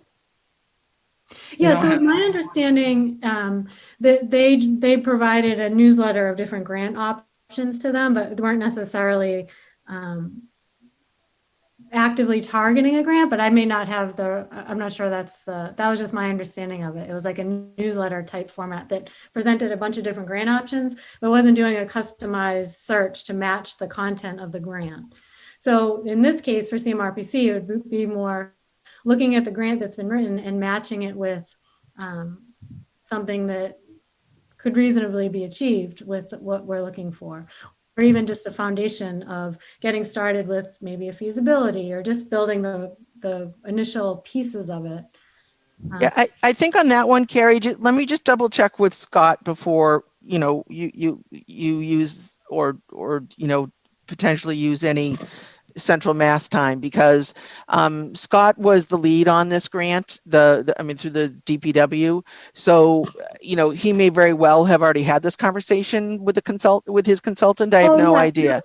So sorry, Kathy, when you were out, I had a conversation with Scott when you were out of the office. So I think he's open to the CMRPC helping find a grant. If there's something that the consulting firm has, that's great too. I mean, I'm not. Okay. I didn't know that you had spoken to him. So, okay. Well, you were out of the office and he was out of the office, so it's been one sort of a catch-up thing. But if that's something that he still is interested in and we can facilitate it, I don't know how we feel about that. Is that something we want to help to do, or? Well, I mean, you said you already talked to him. So, I mean, what was his response? Oh, yeah. I mean, I think he's happy for the help, but the planning board also has to vote to allocate the time, because it's for CMRPC, what our role is we have this bucket of hours, and it's under our jurisdiction to allocate that time how we would like to. So if we want to allocate it that way, we can. If we want to hold off till we find out more about the traffic, that's okay too. So if that sounds like our direction, that's fine with me. The board will have to advise. What would you guys like to do? You want to wait and see what we come back with for a time, get some estimates? Yeah, I think that sounds like a reasonable approach. Okay. I would agree with that. I want to do it all. No, that's the bummer, right? To want to do everything. So the conclusion just for tonight is what? Why don't we find out, you know, for some of those things like post-occupancy or the neighborhood walk, what do some of those things look like for hours? And is it way beyond what we can even accommodate with our remaining time? So, you know, what do we have left after what's happened? You know, we had the presentation and all the prep work and the time put into it. What do we have for the remaining hours? And, you know, if we were to pursue a couple of things like the occupancy or neighborhood walk, how much time is that? And if that's, Okay. you way beyond what we have, then maybe we do have a couple Yep, hours okay. to allocate to the grant. Okay, all right, I'll talk to Sujatha and Trish and have that for your next meeting. Okay, let's see, a couple other things I have. We have the, one question we had from the last meeting was regarding the ZBA Mill Street application. Was that coming through the site plan or no? I don't think that they have filed a site plan. When they originally, actually Fred might have an update, but when they originally filed, she just filed it as an appeal of the zoning board, of the zoning enforcement officer's decision that that use is not allowed in that zone, in that zoning district. So so she made her presentation to the zoning board of appeals about that, and then it turned into a larger discussion that she needed a lot more information, and one of the things that she needs to submit is a site plan. She also needs to go before the Groundwater Advisory Committee, and I don't believe that any of that material has come in yet, but Fred might correct me.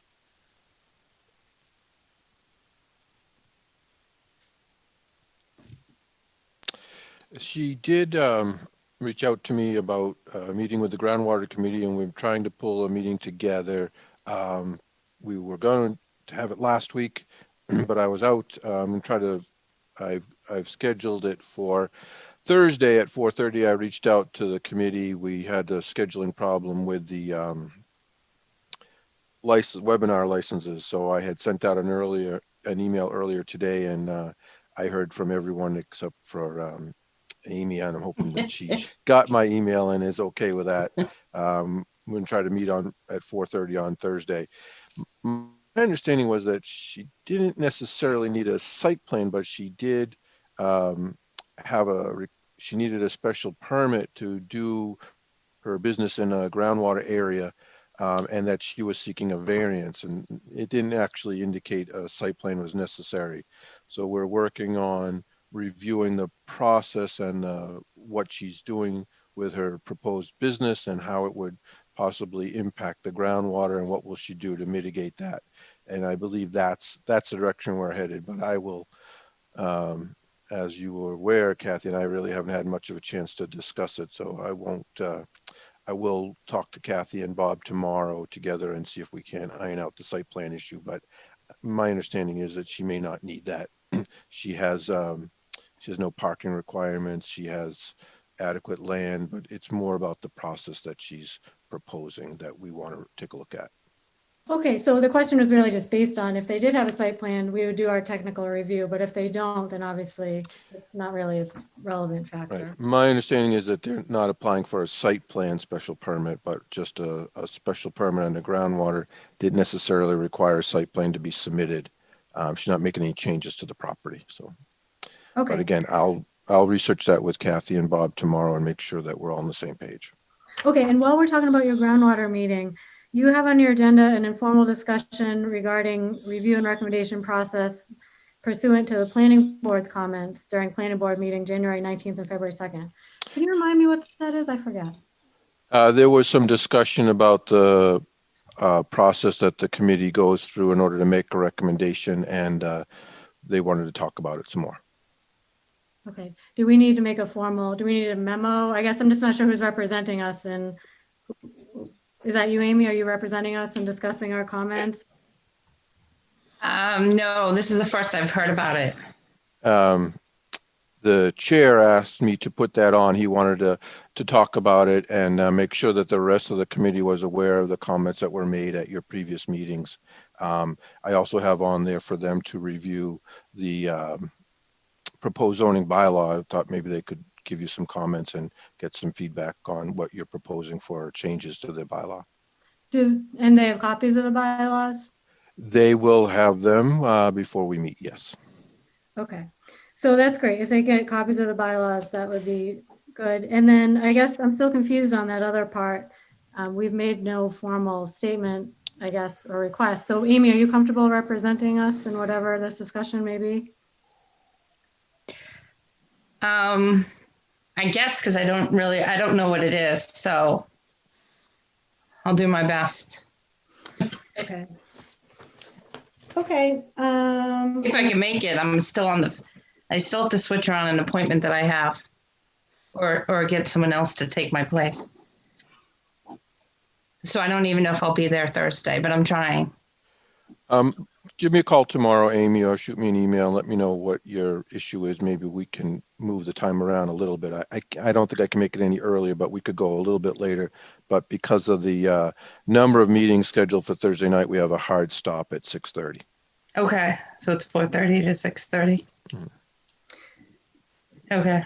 Okay, so if Amy can't make it, then maybe another planning board member can make it, since we really don't know what this is about or the purpose or any of it, that if we could be properly represented at it. If it's not Amy, then maybe one of us could attend. I guess I'm not clear on what that is overall. And I guess maybe you don't either if it's just a request from the chair. But if he wants any sort of representation, Amy, just keep us posted whether or not you can make it. That may just solve it. Could be Okay. Okay. All right, we are, just one more thing I want to get covered for the agenda for March 2nd. There are two things I want to put forward for items on the agenda. Actually, one of them, there were three things. One of them was the Amazon, the 330, 350 decision review. The other is, at this point, I think everybody's aware that our Zero Bartlett decision was appealed. I actually wanted to hold an executive session to discuss the litigation at the next planning board meeting, March 2nd. I wanted to ask what other members thought about that. Is that something we wanted to put up for consideration and vote? Carrie, if I can just suggest that it's usually town council when there's litigation involved. It's usually town council who reaches out to the board when they need to meet with the board, when they have something to discuss. So Well, I have something to discuss, so I would like to meet and talk about it. I have some comments that I wanted to talk about with the board. So can I tell town council what they are, or because he's going to ask me under like why I have to schedule it for a reason? Yes, for the litigation, to discuss litigation. The appeal. I mean, I don't want to get too far down. I don't know to what extent I can express that, or if it's just something we say it's executive session to discuss litigation and then put the specific case. Is that what we usually put in it? Yeah. I mean, that's just standard, but he's going to ask, so that he can prepare for the meeting. What's the meeting about? Yeah, I guess sort of some concerns, next steps, approach, what we need to do, what we should plan for. Did everybody has a copy now of the? Mhm. Everyone has seen it? Yeah, I think everyone's been served. I don't think town council has done anything yet with the court. I forgot what it's called, what they have to file first. What town council has to file on behalf of the town about that they're the one that's representing the community. So I know that hasn't occurred yet, but. Kathy? Yeah? Can you check for me? I haven't been served. I'm out and about a lot, but I haven't been served. So if you can check for me, that would be good. Okay, yep. Yeah. I don't know if they served by mail. I checked my PO box, and I've never been served, so I don't know how I don't know how it's done. Yeah. I always thought it was someone that had to go, that they hired somebody to physically go to your house to deliver the appeal. Okay. Mine was just in my mailbox. It was in a community mailbox. It was a key. It was like a certified letter. Oh yeah. Yeah, I haven't gotten it yet. Maybe I just check into it. Yep, I will. I'll ask. Hopefully they won't be at my door tomorrow morning at 8 a.m. But I checked my PO box to see if and I don't have anything there. But maybe I have a PO box where I get my mail, not not my home address, my physical address. Okay. All right. So Carrie, you want to add the executive session to the 2nd? Yes, do we need a vote? Yeah, you should. Okay, I mean, I think it's okay, but sure. Would anyone like to make a motion to move into executive session during the March 2nd meeting to discuss litigation relevant to Bartlett? Should we do it before the 2 hearings? Like, should we do it at 6? I know it's early for Michelle, but I don't know. When do we have to call a certain time for it? Is that okay with you, Michelle, to do it at 6? Yeah, Carrie, are you expecting do you need an hour or is it half an hour or how long do you want? An hour? Half is fine. If we want to do 6:30, that's okay. well, you already have a couple different things at 6:30. Oh, Okay, so let's do 6. We can do 6. Okay. Yeah. I think we might, I don't know. I might have some things to add, so I don't know if we should do 5:30. Well, it all depends on when town council's available. First of all, we're assuming he's available on the 2nd, but Maybe 5:45, if he's available. But do we need him? Can we have a discussion? you should never have an executive session without an attorney. Yeah. So if I could just recommend, why don't we just start at 6 to 6:30? It's a half an hour. And then see if we can't get what you need answered, Carrie, in that half an hour, or board members. Because then we have a really long night of a meeting. Yeah, sure. Yeah. Okay. Because then we have applicants and then we have zoning and we have, you know. Well, I would assume you're going to be wrapping up most of the zoning tonight, Okay. right? We are. Yeah. And then there's just 2 outstanding items that I'm working on with town council. Can you remind me who we have at 6:30 on that next meeting then? Yeah, you've got 2 hearings back to back, just in case one of them cancels, but there's 425 Whitney Street has been continued. So we're hoping that anticipating that there'll be a presentation from the peer review that evening. And then the second hearing is the common driveway for West Street. Yeah, well, I was just going to say, is there any way we can ask both of those applicants to start at 7? And then we have 6 to 7 with legal counsel. Well, you've already continued at a prior meeting, you've already continued Whitney Street to 6:30. Oh, okay. And then tonight you already took a vote to continue West Street to 6:30. It's fine. We can get started Okay. and do what we need to do. And allocate 6 o'clock seems reasonable, if that sounds okay to everybody. Okay. Okay, so motion for executive session for the purpose of litigation at 6 p.m. on March 2nd. So moved. Is there a second? Aye. Okay, all in favor, Millie? Aye. Anthony? Aye. Amy? Aye. Michelle? Aye. And Carrie's an aye. One last thing, and then I'm going to move over to the hearing. The other thing I wanted to put on the agenda for next meeting, not to stack it up too much, I'd be open to actually making it I would like to make it the next meeting. I'd like to talk a little bit about how our current communication structure is with town council and how we can make that better going forward in terms of how we're able to access town council and get answers in a timely way, in a way that's actually direct to the board. And I wanted to talk about that with the board at the next meeting so that we can have a discussion about the best process for the board to conduct our business. And that was it. Well, actually, there's more, but I'm going to move on to the hearings at this point. And then we have a lot to do with the bylaws, and we will cover that after here. So with that, I would like to, it's about 7:40. I would like to start the continued public call to order, the continued public hearing definitive subdivision application for 0 Bartlett Street, map 51, parcel 3, and map 66, parcel 16, to construct a 4-lot subdivision. So why don't I bring over everybody from there? Oops, are you doing that, Jim? It looks like you're already doing that. Thank you.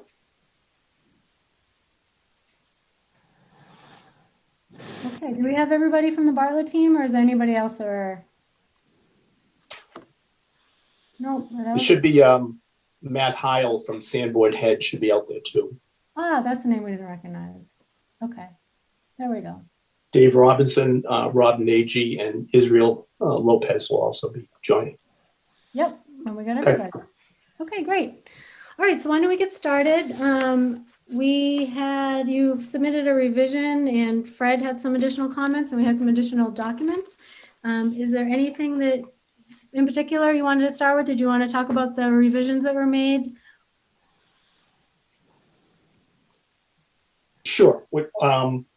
Perhaps if we start with the engineering issues that were open from the last plan, just to give the board an update. And with your permission, Madam Chair, I'll turn it over to Dave Robinson, who participated in a conference with Fred and Scott Chapadere, also of the DPW, just to talk about the revisions that were made as a result of that. So, David? Yeah, thanks, Mark. So we did resubmit revisions on February the 5th. I understand those plans were distributed to the appropriate departments, and we had got an email back from DPW saying that they took no exception, and then Fred issued a letter today dated February 16th, 2021, basically restating the comments before lots B1 and B2 are non-buildable. The applicant has not requested any waivers. We need to go before Concom and Earthworks Board. Stop sign, which was there on the plan, and a no right turn for trucks only should be proposed at the intersection with Bartlett Street, which we have.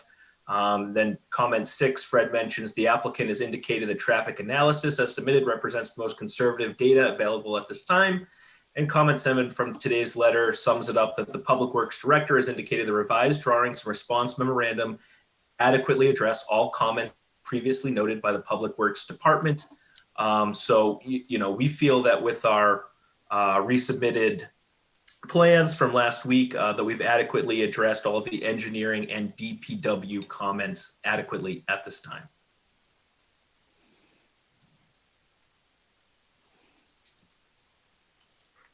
I was muted. I just have a quick question.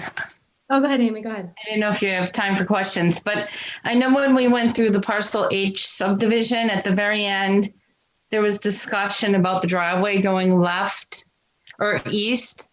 Was that ever discussed with the police chief or the fire chief? Remember, there were concerns that they may not approve it. I don't know if you ever went back to them to see if that driveway would work.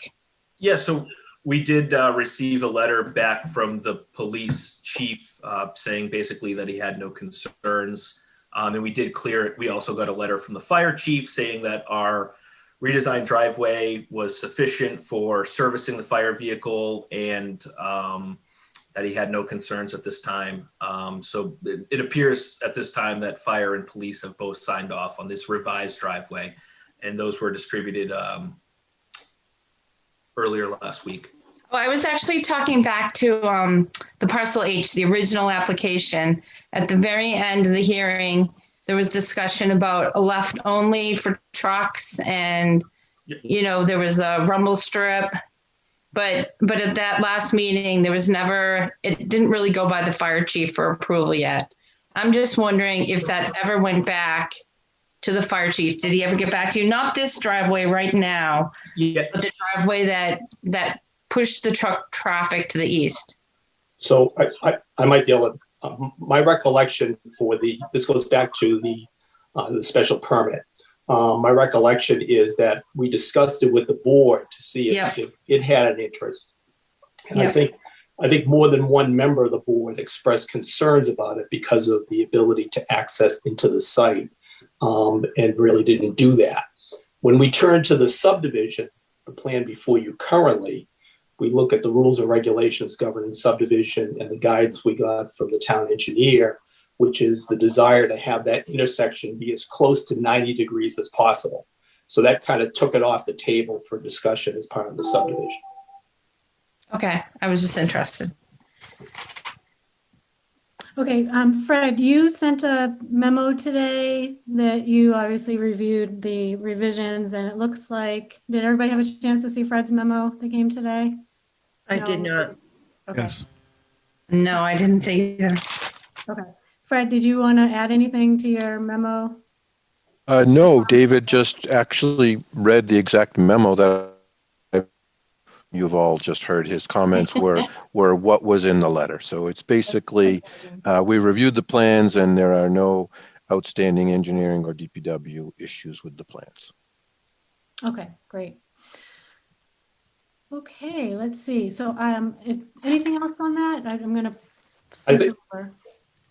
I think there were a couple just with regard, we talked about the police chief's letter in response to the member's question about reviewing that. There were a couple other points that perhaps it would make sense for Mr. Dagey just to touch base on so you can close the loop on those. Oh, yeah, sure. Let me bring up that letter actually, if you don't. Let's see.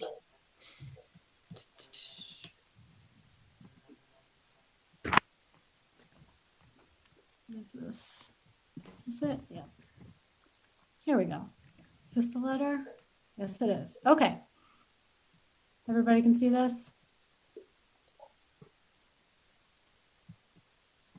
All So right. if it makes sense, I'll just go through based on our conversations with the applicant. Again, Rob Nagy with VHB, who's representing the traffic side of the development. We got the letter from the police chief, and I think it touches on a lot of the points that reflect a concern about what goes into the development later on down the road, which again, I think I would reiterate to the board, will be the subject of a site plan approval at that point in time. And we can get into some of the idling and the truck issues when we do that. But for this subdivision plan, I've talked to the applicant, and Israel is on the phone as well. We're comfortable with the obvious changes to the plan: no parking on the road or the driveway. The board, as well as any municipal signage that may direct commercial related traffic to and from the east.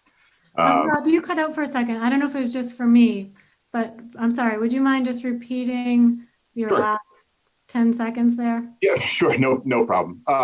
So we're comfortable with the requests that are in the letter. I think there are some of these that apply to a commercial development that may at some future point in time come before the board. And at that point in time, I think it's probably more appropriate to talk about commercial traffic restrictions and, a holding pattern place out on Bartlett Street. But to the extent that it applies to the subdivision, we're very comfortable with the recommendations that are made or the requests that are made in this letter by the police chief. Again, no parking along the roadway or driveway. That's not a problem. No idling of commercial vehicles allowed on site. I think is more of an operational issue if and when a project comes before the board. That's something that should be considered at that point in time, depending on what the development looks like. Again, we're comfortable designating and angling the driveway to direct traffic to the east towards Marlborough, if you will. So any recommendation built into that is something that for commercial vehicles will be well received by the applicant at that point in time. Okay. Any questions from the board on this? I'm gonna stop sharing. Okay. Let's see. We also got a note from Kristen Black from Board of Health, and it looks like she didn't have any comments necessarily, but then we had some back and forth about who's responsible for, there was concerns raised about the VOC level, and I guess first it was the planning board was going to review it, and then maybe groundwater, and then it just kind of lost the trail of who does follow up on that component. So with regard to that issue, Madam Chair, that came up late in our last meeting, late in the evening and late in the meeting, by a comment from Dr. Wickstead as to his interpretation of the Phase 1 report. So we've asked Matt Heil of Sanborn Head to attend tonight to explain better exactly the source of the concern over the VOCs and how it could potentially or possibly relate to this development site to be able to put it in context. So with your permission, I'll ask Matt to kind of walk the board through it so you have a better understanding as to how the law works with regard to who's responsible for these things. And it might be that if he's allowed to share a screen, the visual might be able to help everybody understand where things are. Oh, sure, please do. Matt, do you have the ability do you see how to share? Yes, I do, or I will have David do my bidding for me. Yep, I can pull up. Did you want that sheet 3 of 3? Yeah, I would say figure 3 from our ESA would be great. So, I believe. Yeah, that's it. Good. So, just for the record, so you know who I am. This is my first planning board meeting here. I'm a vice president with Sanborn Head and a registered professional engineer, and more importantly, in this situation, a licensed site professional or an LSP. And my area of expertise is, in fact, in brownfields redevelopment, where I've been practicing for nearly 26 years now. I understand the town has the phase 1, which is great, from December. There's a lot of detail there. I'm happy to answer any particular questions, but I just wanted to kind of give you a brief summary in the context of this project. I think that might help clear some things up. You know, the big picture is that this is very manageable from a contaminant perspective. You know, redevelopments that drain into toward drinking water sources are done, you know, safely, regularly under the guidance of LSPs. So in this area in particular, as you know, it has been, you know, used historically for light industry, especially kind of the southern end of Haze Memorial over time. And there have been releases on those properties that have included chlorinated solvents, or what we call CVOCs, or chlorinated volatile organic compounds. Solvents that were great for various things in industry, cleaning and keeping things moving well. So releases or spills in Massachusetts are governed under the Massachusetts law, Chapter 21E, and their enabling regulations, which is the MCP, or the Massachusetts Contingency Plan, that LSPs follow. And I just want to be clear that, you know, there are no releases on the Gutierrez property itself, but there are some off-site releases. In fact, you can see them on this figure by their numbers. All but one of those, in fact, have been assessed, cleaned up, and closed out with what are called permanent solution statements, or what used to be called RAOs, or response action outcomes. And it's the one that's still open is at 33 Haze, which, yeah, is number 5 on the list there, right? They are still in the assessment process, the MCP assessment process. And under that, you know, the responsible party in this case is RDC International, which is just an acronym for Rotodyne Company, that used to be in the building and used these solvents and spilled these solvents at that site. They're the folks who are responsible under 21E, and they have clearly accepted that responsibility because they've been working on it. Part of what they're required to do is fully delineate the nature and extent and clean it up to get to a permanent solution, just like the others. That's what they're currently working on. In fact, they're in what's called the phase 2 portion of the assessment process. And they're using a very reputable consultant. They're using Weston Solutions.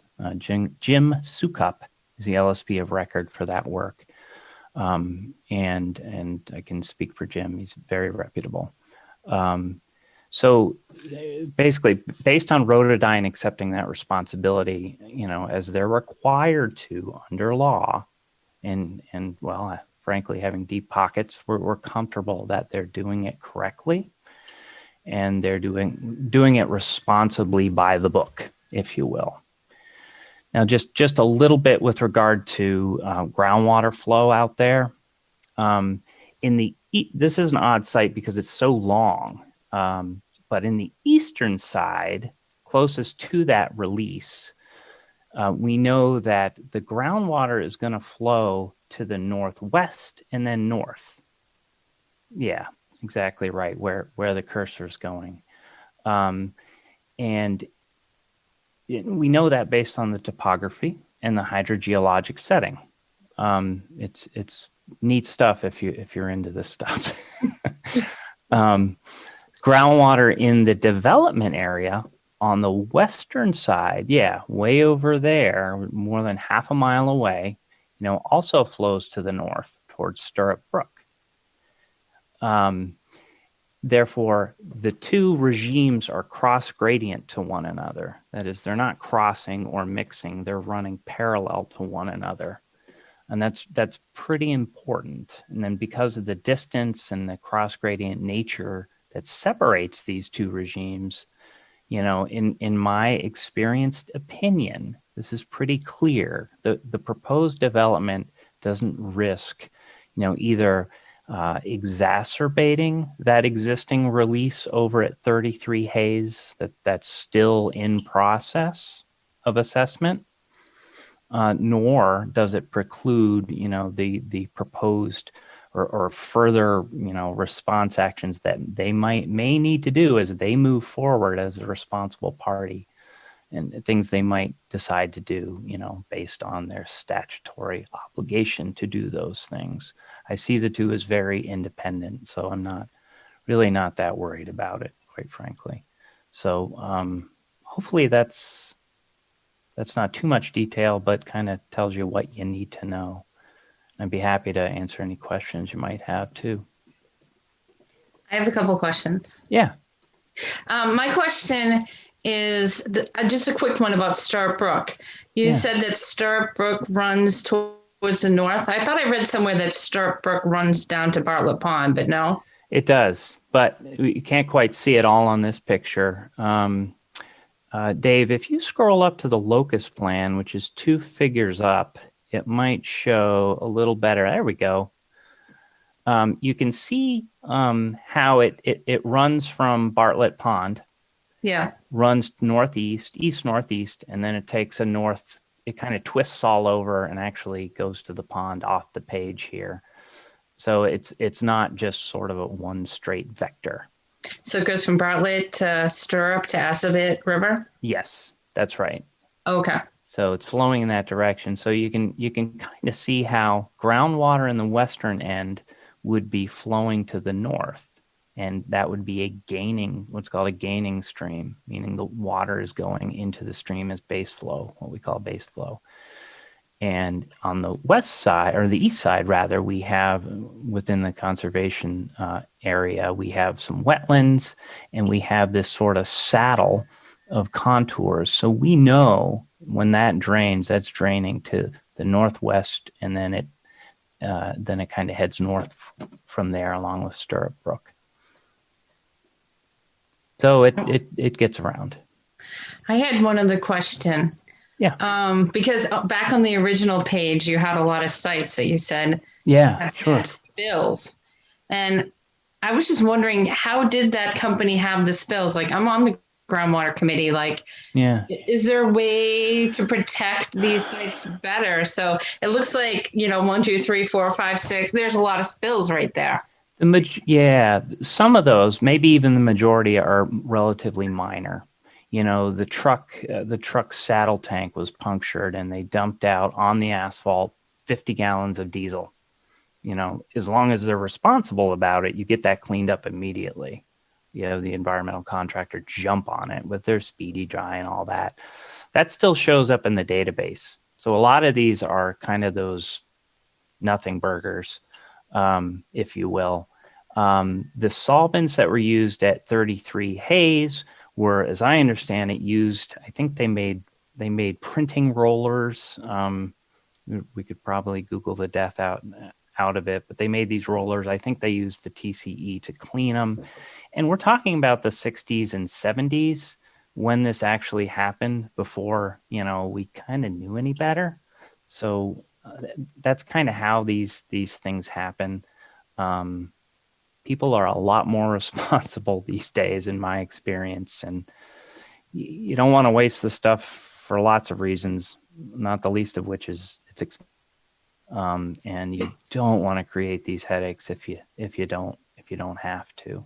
So you think a lot of those spills were from years ago, and they're just finding them now? Yes, yeah, that's right. How did they find them? Did they report it, or was it because of this impact study it was found? Yeah, what was the genesis of 33 Haze? I think may have been some indoor air sampling that was done that made them say, wait a minute, we've got high enough numbers here, there could be a bigger issue. And they were able to confirm that's where the releases happen. And I believe their data kind of suggests that this happened toward the rear of the building, which would be consistent with stuff getting dumped out the back door back in the day. We see that sort of thing happen a lot. I'm just wondering, as being on the Groundwater Committee, if there should be like a new condition added where if you're in the groundwater zone, maybe there should be testing, like whether it's every 5 years or just to make sure things aren't being released, because a lot of these areas are sensitive, like the ones that are around 200 and 202, that's groundwater too. That's right.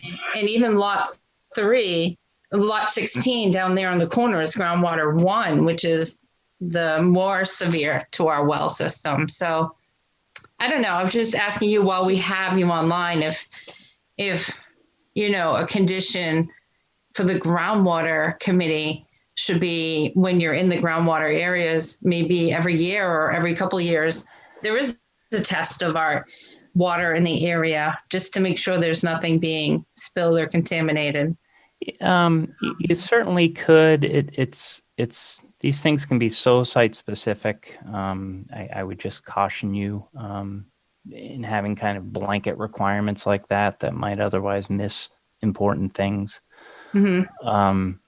And I don't know quite the purview of the groundwater group, what they're reviewing, but if it's transactional based, very often there are phase ones like this done that are going to turn up these sort of things and bring them to light, and at which time you can decide to what extent do you have to do anything about them or not. Okay, and did I read that you're doing a phase 2 as part of this? No. Oh, I thought I read that in the document. A phase 2 was in process. No, it is, but by the responsible party. And that's Rotodyne, the folks who made the spill off the property. So they are, under 21E, they caused the release, so they're responsible for assessing it and doing phase 2, if phase 2 is to be done. In this case, it is to be done, and they're working on it right now. Okay, because what I heard, and I don't know if this is true either because I'm not an expert in the field, is phase 1 is just eyes on the ground or on the property, and phase 2 you actually test water, test soil? It depends. It depends on the regulatory setting. In the MCP, if you're already in the program, your phase 1 does include some sampling. If we're just doing a transactional ASTM phase 1, which is what this report is, then it typically wouldn't have sampling. Okay, so there was no sampling. That was my next question. No sampling for this? Correct. There's been no sampling. Okay. So any other questions, Amy? Not for me. Okay. Do other board members have questions? I have a quick question on the cleanup aspect of things, more in general. Again, while we have the information available, is how long does the cleanup? Is there a time constraint for which this has to occur in, or again, is that up to the? Yeah, that's a great question. So under the MCP, once it's known and gets reported, the PRP has to assess it and get it to closure within 6 years. Okay. That clock started on this one. Oh, I might get this wrong, but I want to say November of 18, or was it 17? I think it was November of 18.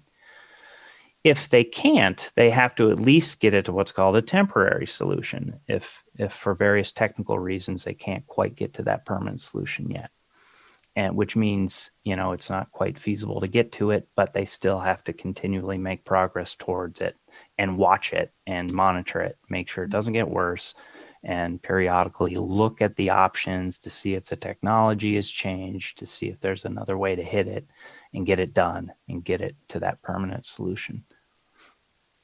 So 6 years. Okay, thank you. Okay, other board members, anything from Michelle? I don't have a question for Matt, but if I could go back and just talk about the town engineers, Fred's letter, and have Mark, Dave, and Israel weigh in on this. So Fred is basically saying on the subdivision road that, you know, this is going to be teed off. It's not going to be angled at any point. Is that correct?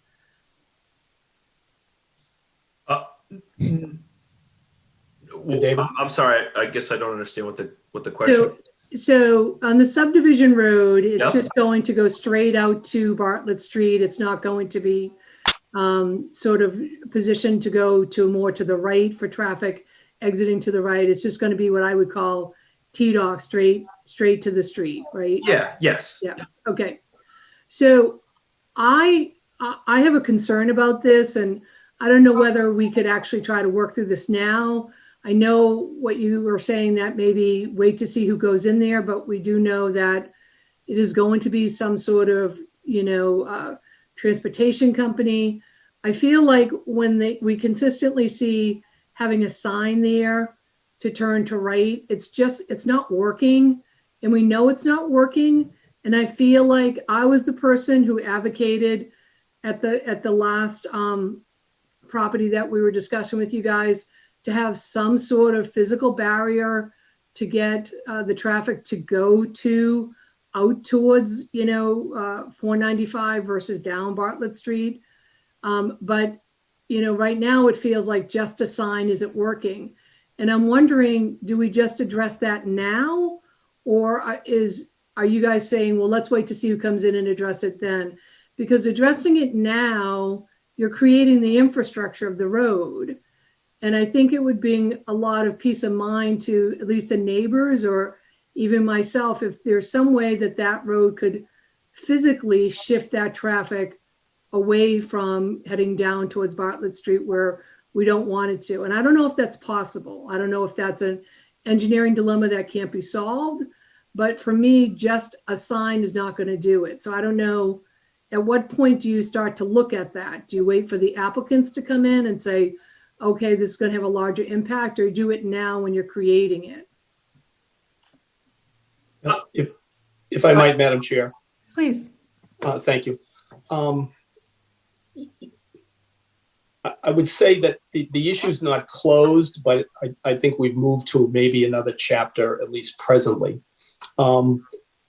Because this would have been a helpful discussion so we could get an idea of the consensus of the board on it as part of the preliminary plan. Because what we took from the preliminary plan, and you'll recall the board's denial of that plan, was some of the needs for waivers were rejected by the board.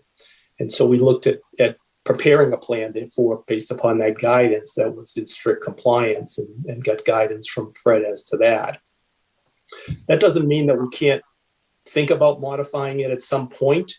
I don't think it's an easy fix, particularly this far along in the process, because there's some tricky questions that have to be resolved. And you may recall some of the discussions we had when we submitted back in October a revised plan that showed it. And a couple of members were concerned, rightfully so, that the difficulty of the left turn in was the path of travel for emergency vehicles coming to the site, and created certain, hurdles as far as that was concerned. We talked at that time about the ability to do a mounded island type of thing. That didn't make much guidance when it was a driveway, and we didn't get any guidance when we were making it a subdivision roadway. Having said that, at some point, if this plan proceeds, more than just a subdivision, it will be part and parcel, certainly, of a plan that will require at the very least site plan approval from your board. And we could look then, perhaps with more time, and have some informal discussion to see what kind of kinking, for lack of a better term, might be able to be done. And if it's a subdivision roadway, move to amend the subdivision plan to reflect that, which would probably require a waiver from the board from its specific rules and regulations. So I don't think the door is closed. I think I don't think we'd want to take a step back and revisit all of that right now as part of this approval process, but I think we can certainly continue to look at it. And if there's some angling that works, as Rob and David had submitted back in October, and there's a consensus of the board, then we can talk about amending the plan in the future. Anthony, did you have something? It sounded like you were starting to ask a question as well. No, it's all right. We can move on. Okay. Michelle, were you all set? Did you have another question? I'm all set. Okay. I just have a couple of questions back to what we're looking at here. So Matt, this may be for you.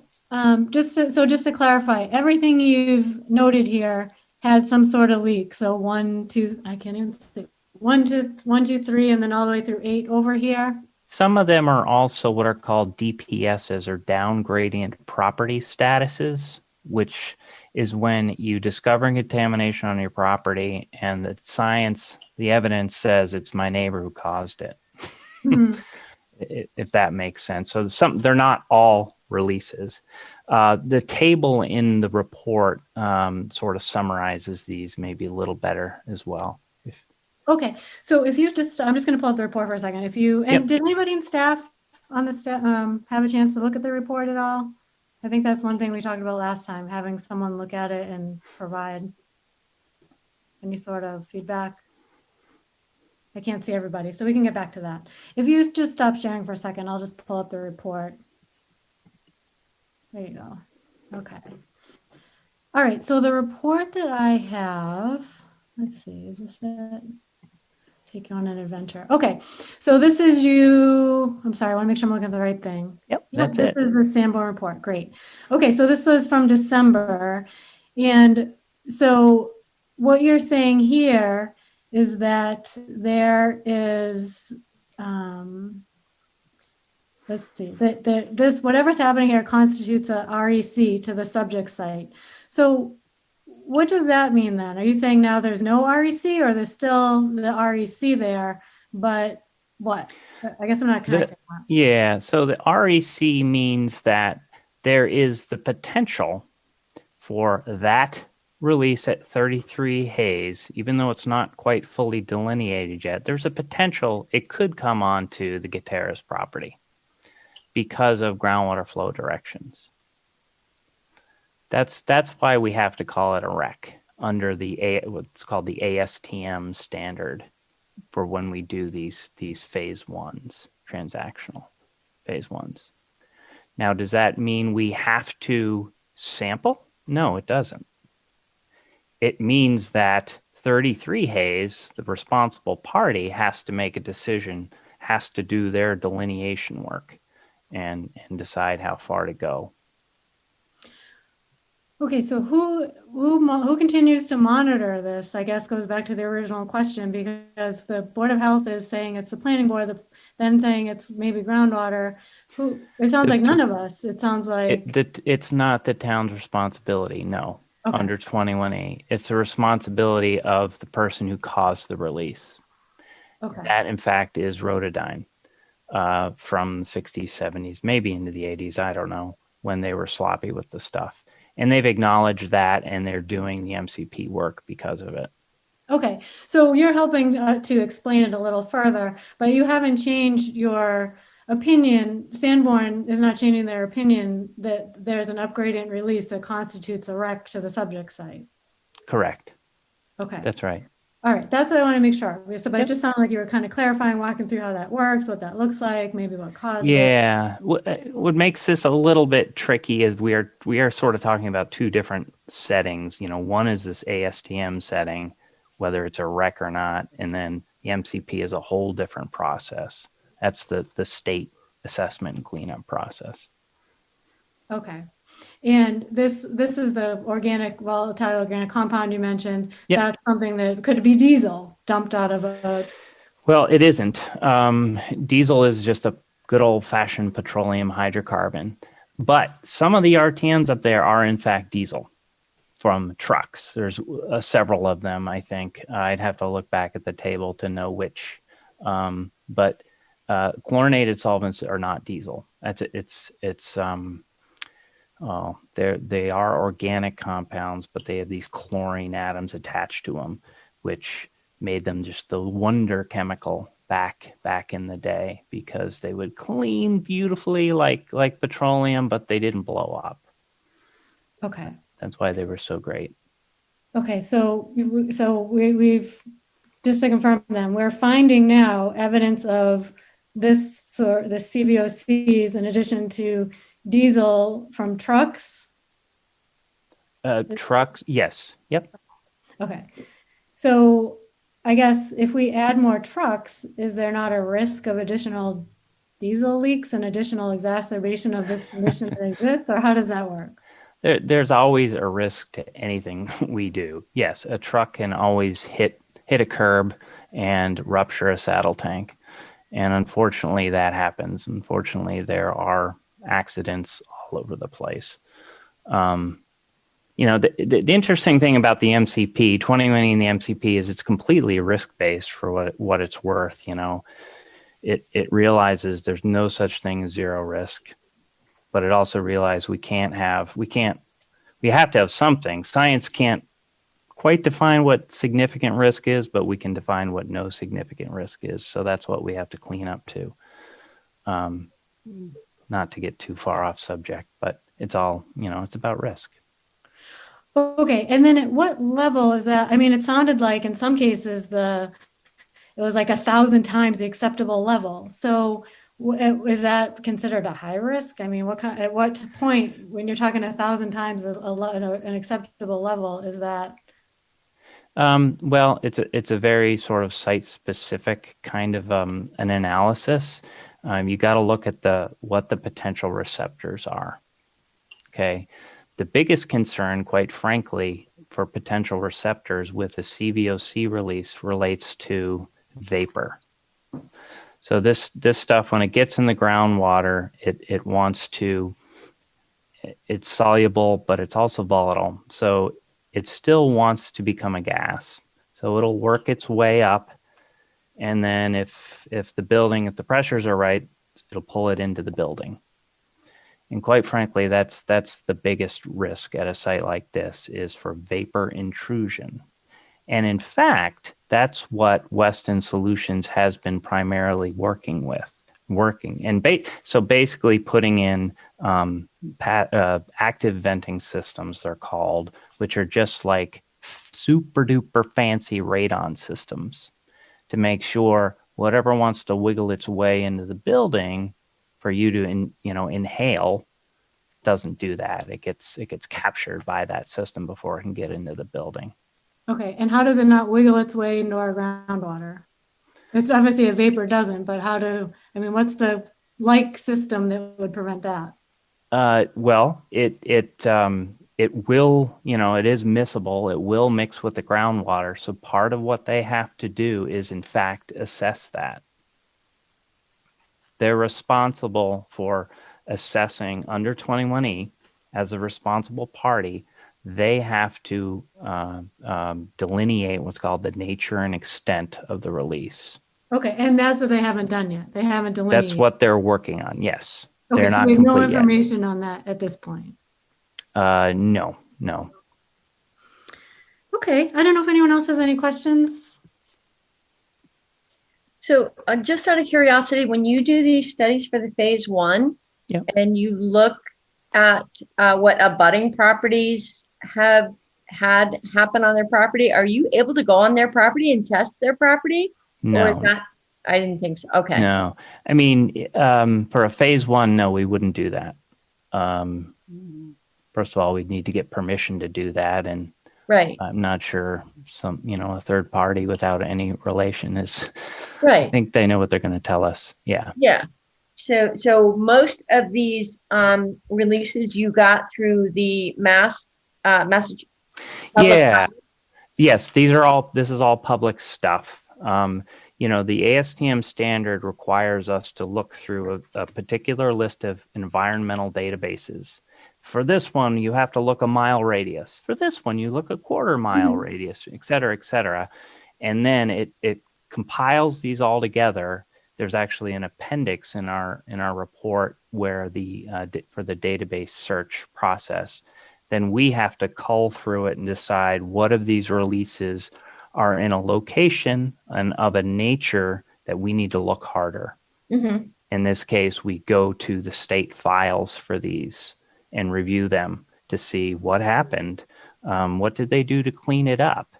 Did they, did they get to that closure, or what we call no significant risk, to indeed close out the site?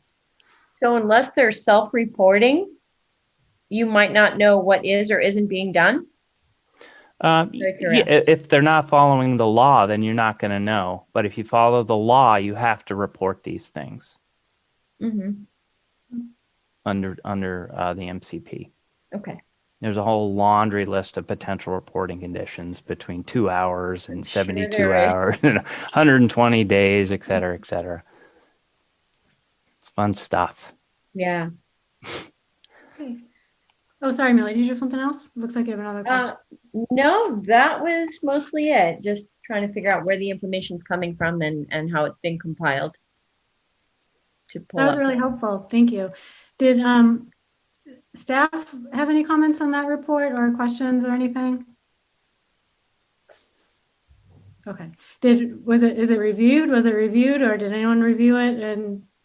Or do we still need to review it, or not reviewing it? With any of these, Carrie, in-house, what we do is it's usually a combination, whether it's myself and or Fred. Sometimes the conservation agent is involved, but we'll go through the executive summary. I mean, we do not read, in full disclosure, we do not read that entire report. I mean, none of us are qualified to, but we will go through the executive summary, and if there's any questions that we have as staff, we'll correspond with the applicant. I mean, we get phase 1 studies all the time, as well as people calling here looking for phase 1 information that we provide as a town. So that's the extent of what happens in-house. Okay, that makes sense. Thank you. Okay, let's see. Then if we looked at the revisions, we looked at the engineering comments, and Fred, I believe in the letter you specified that Scott was okay with, DPW was good with everything that was in there. Yep, so that represented DPW's feedback as well. Yes. Yes, okay, and I know that Scott had conversations with David and ironed out all the details, which is what prompted the revision to the plan. So he was quite satisfied with the revised plans and asked me to relay that. Great. Okay, good. So we have that. We didn't talk about tonight. I think was there the latest fire report? I think that was okay. Did we see? Let's see. Did we get a new letter from the fire chief, Kathy? I don't know. The letter that came today was about a different project. That was for one lineman. Thank you. Yes. Okay. I'm thinking of the wrong thing. Thank you. And then also Board of Health we heard from, they didn't have any comments. So I guess in terms of what we have, a couple items that I think are still outstanding, and I'm not sure if the applicant plans on pursuing or not. It sounded like perhaps not, based on your memo, was just the Concom component of it. Is that something you want to speak to and confirm whether or not you're pursuing or not pursuing? Sure, thank you. As I indicated in a letter I provided to the board last week, at least the policy, and I think it's consistent, in fact, with the wetlands protection regulations, is that unlike a planning board where an applicant has a choice to submit alternative designs, essentially there's only one order of conditions outstanding as to a site at any one time. So there's an existing order of conditions as to the site plan, that was before this board previously. We would have to go through and either amend that or withdraw it at some point if we're going to go forward with the subdivision, which we would do. But we're not prepared to do that now until we decide what the best alternative for the development of the site is. I think the board can take some solace in that the order of conditions related to approximately 7 acres of impervious area on the site with work in closer proximity to wetland resource areas than is proposed in this plan. And we would certainly be amenable to an order of conditions that, to a condition of approval, pardon me, of your approval of the plan, that no work commence until an order of conditions has been provided to the planning board. Okay, so I'm just looking, so the subdivision roadway requires Concom approval, correct? That's what they say, that's correct. It's been determined that an applicant has a choice as to how to proceed with the various permits it needs. And it's been determined in Massachusetts that a planning board can't deny an approval because some other board hasn't issued an approval yet. You can condition approval, but you can't deny. All right, hold on. I just want to take a quick look at our rules and regs. So like we looked at last time, so prior to the approval of our plan, it needs to be documented that either Concom has determined the Wetlands Protection Act is not applicable, or you filed a notice of intent, which it sounds like you did. So this should be easy to square up. Well, we filed a notice of intent for work that exceeded the subdivision before you. Okay, so we have no... Sorry, go ahead. No, that's okay. We submitted a notice of intent and received an order of conditions for what was going to be the driveway, which is substantially in the same location as the subdivision roadway, plus the building, plus the parking areas, plus the detention and everything else. So that order is in existence. Okay, so how do we make this happen? Either, how will this be documented then? I think it's documented by the fact, as I just said, that the order of conditions has been issued for significantly greater work on the site than is proposed by the subdivision plan.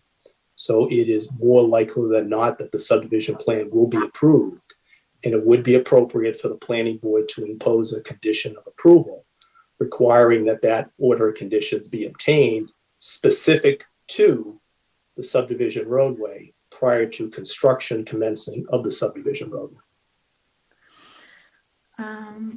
Okay, I guess I'm just going by our rules and regs, and that looks to not be the case. So I don't know. I thought when we last met that you were pursuing meeting with Conservation Commission to square this up. So I'm not sure why we can't meet this requirement. We had a discussion to see if there could be some sort of advisory opinion in some fashion, and the word got back, and Israel can speak to it more specifically because he had the conversation, but that essentially the only way to be able to proceed on that would be to withdraw or amend the existing order. And given the fact that we're on appeal of this board's denial of that, we're not prepared to take that action. Okay. Any comments on that from board members? I do. I have a comment, concern, and it goes to the whole subdivision in general.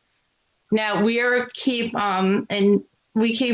getting told that this subdivision is only the driveway, that this subdivision is 4 pieces of land with no buildings on it.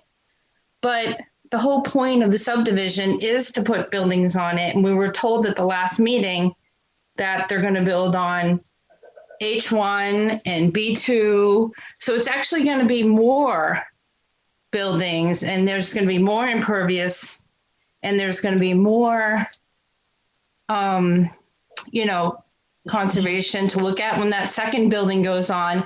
And the way I read our subdivision bylaws is those all have to be discussed now. Like, you can't wait to the future. Like, I live in Indian Meadow, which was one big field.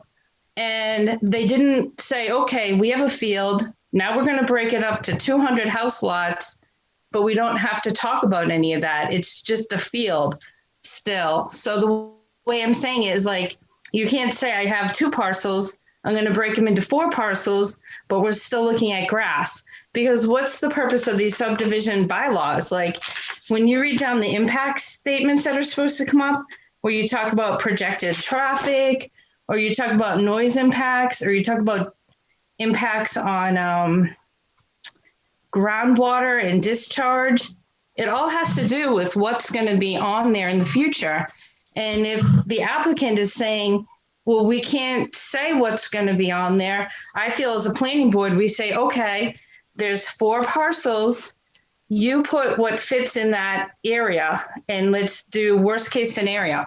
We'll do 4 parcel distributions. Now I want the traffic study for that, and the environmental impact for that, and the groundwater impact for that. Like, I feel like it's misrepresented to say that we look at a subdivision as just going from grass to grass.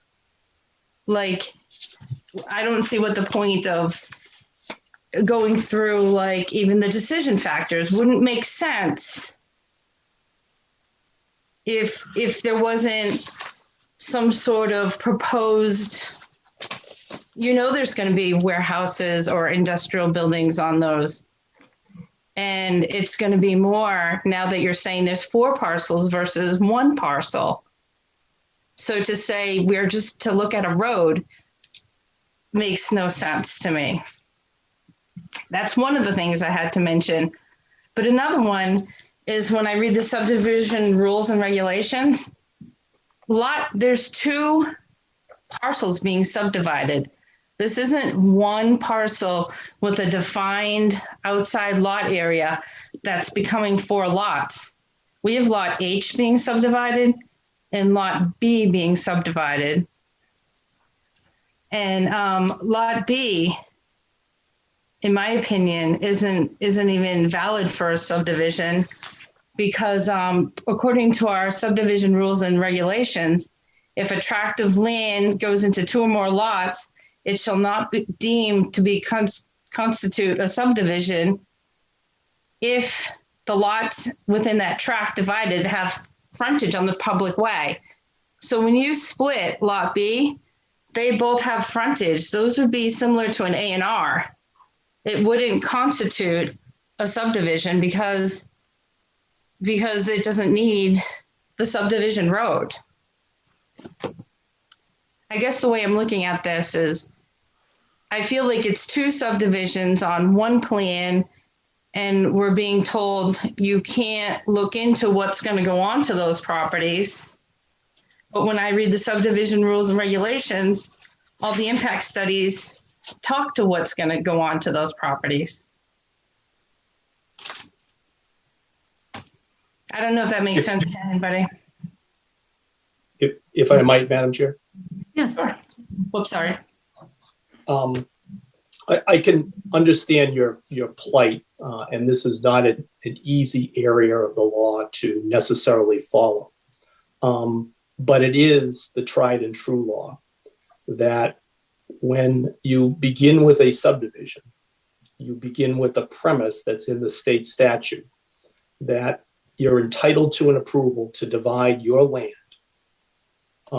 in the manner you want if you meet the rules and regulations that exist within the community. And you have a letter from the town engineer that says that this plan does meet those rules and regulations. I think there's solace for the concern that all this approval does is basically create a new way that is different than a subdivision because it creates frontage. And it creates, therefore, the different possibilities for future development. But that shouldn't be a concern because your zoning bylaw is very clear that this board and other boards would have an opportunity to review all of the impacts of that various parts of the property. So when we get into other uses and whether those uses require a discretionary special permit or only require site plan approval or fall in the need for a groundwater special permit, then all the impacts of a particular building would be done. But it just, while it perhaps you could do it a different way, but it is the law in Massachusetts that this is how an owner proceeds to create additional lots out of its land. And while it looks like 2 lots, we've discussed in the last meeting, we provided evidence of the perpetual easement right across the aqueduct that Gutierrez Company has. And I know you were seeking opinion of town council as to whether that constituted 2 different subdivisions or 1 subdivision. It's not easy, but it's also not the end of the road. So I think there's going to be plenty of opportunity to look at the real impacts. The impact here is approximately a ½ acre of impervious area. But on your drawing, it shows where the lots start and stop. So lot B has a border around lot B, and the rear of lot B ends when you hit the aqueduct. And then you go over the aqueduct, and then lot H starts. Sure. And that's where the frontage is. So you're trying to say that's not 2 parcels? It even says in the impact study that they looked at 2 parcels. We recognize it's 2 physical pieces of property owned by one party who has a right to cross somebody else's property, namely the Commonwealth of Massachusetts, over the aqueduct. To do that, that constitutes 1 subdivision, as that term is used in the statute. See, when I read it, it says subdivision shall mean the division of a tract of land into 2 or more lots. So I looked up tract of land means 1 or more physically contiguous parcels of land owned and controlled by the same person. I understand you own both, but they're not physically contiguous. Well, they are separated, but I think it would be inappropriate to ignore the fact that they are joined by means of an access easement. And so for purposes of the subdivision, for the purposes of this meeting, they're treated as 1 property of 1 owner. I looked at the GIS maps, and when I looked at other sites, I followed the whole aqueduct all the way over to Barefoot Road. And 70 Barefoot Road, they cross the aqueduct, and they actually have an easement.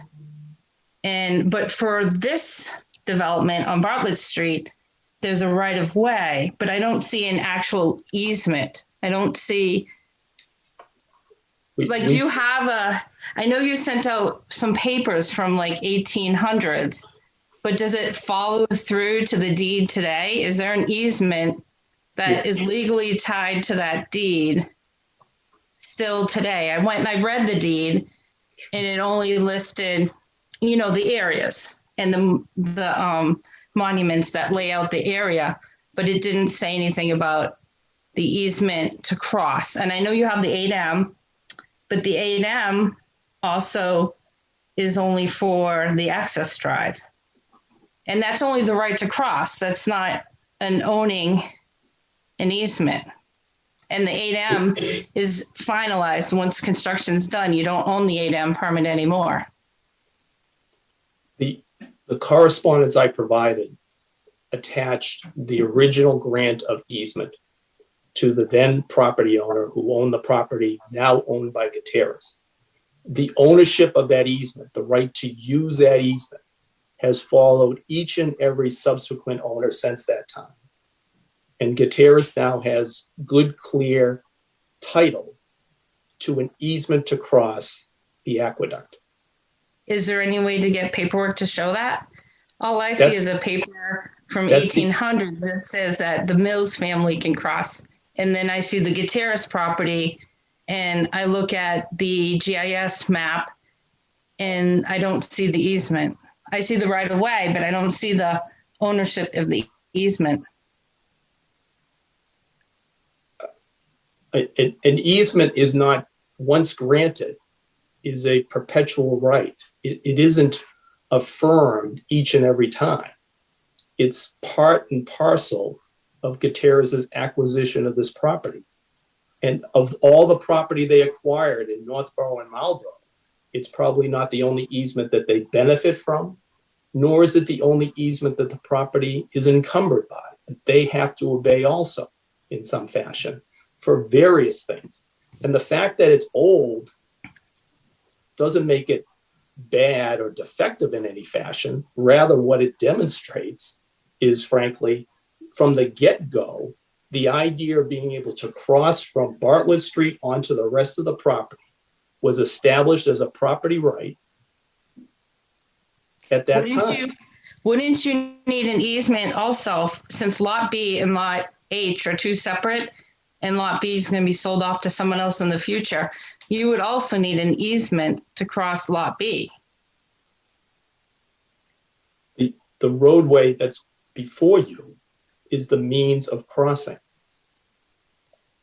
I know it's the means of crossing, but if you cross someone else's property, so if you own property H and you're crossing property B, you need an easement to cross property B. You're not crossing property B, you're going over the subdivision road that was created. That subdivision road goes across that right-of-way easement over the aqueduct and terminates in a bulb on parcel H. It's no different than when the subdivision that you referred to that you live in was originally constructed. Mm-hmm. All of those roads were private ways.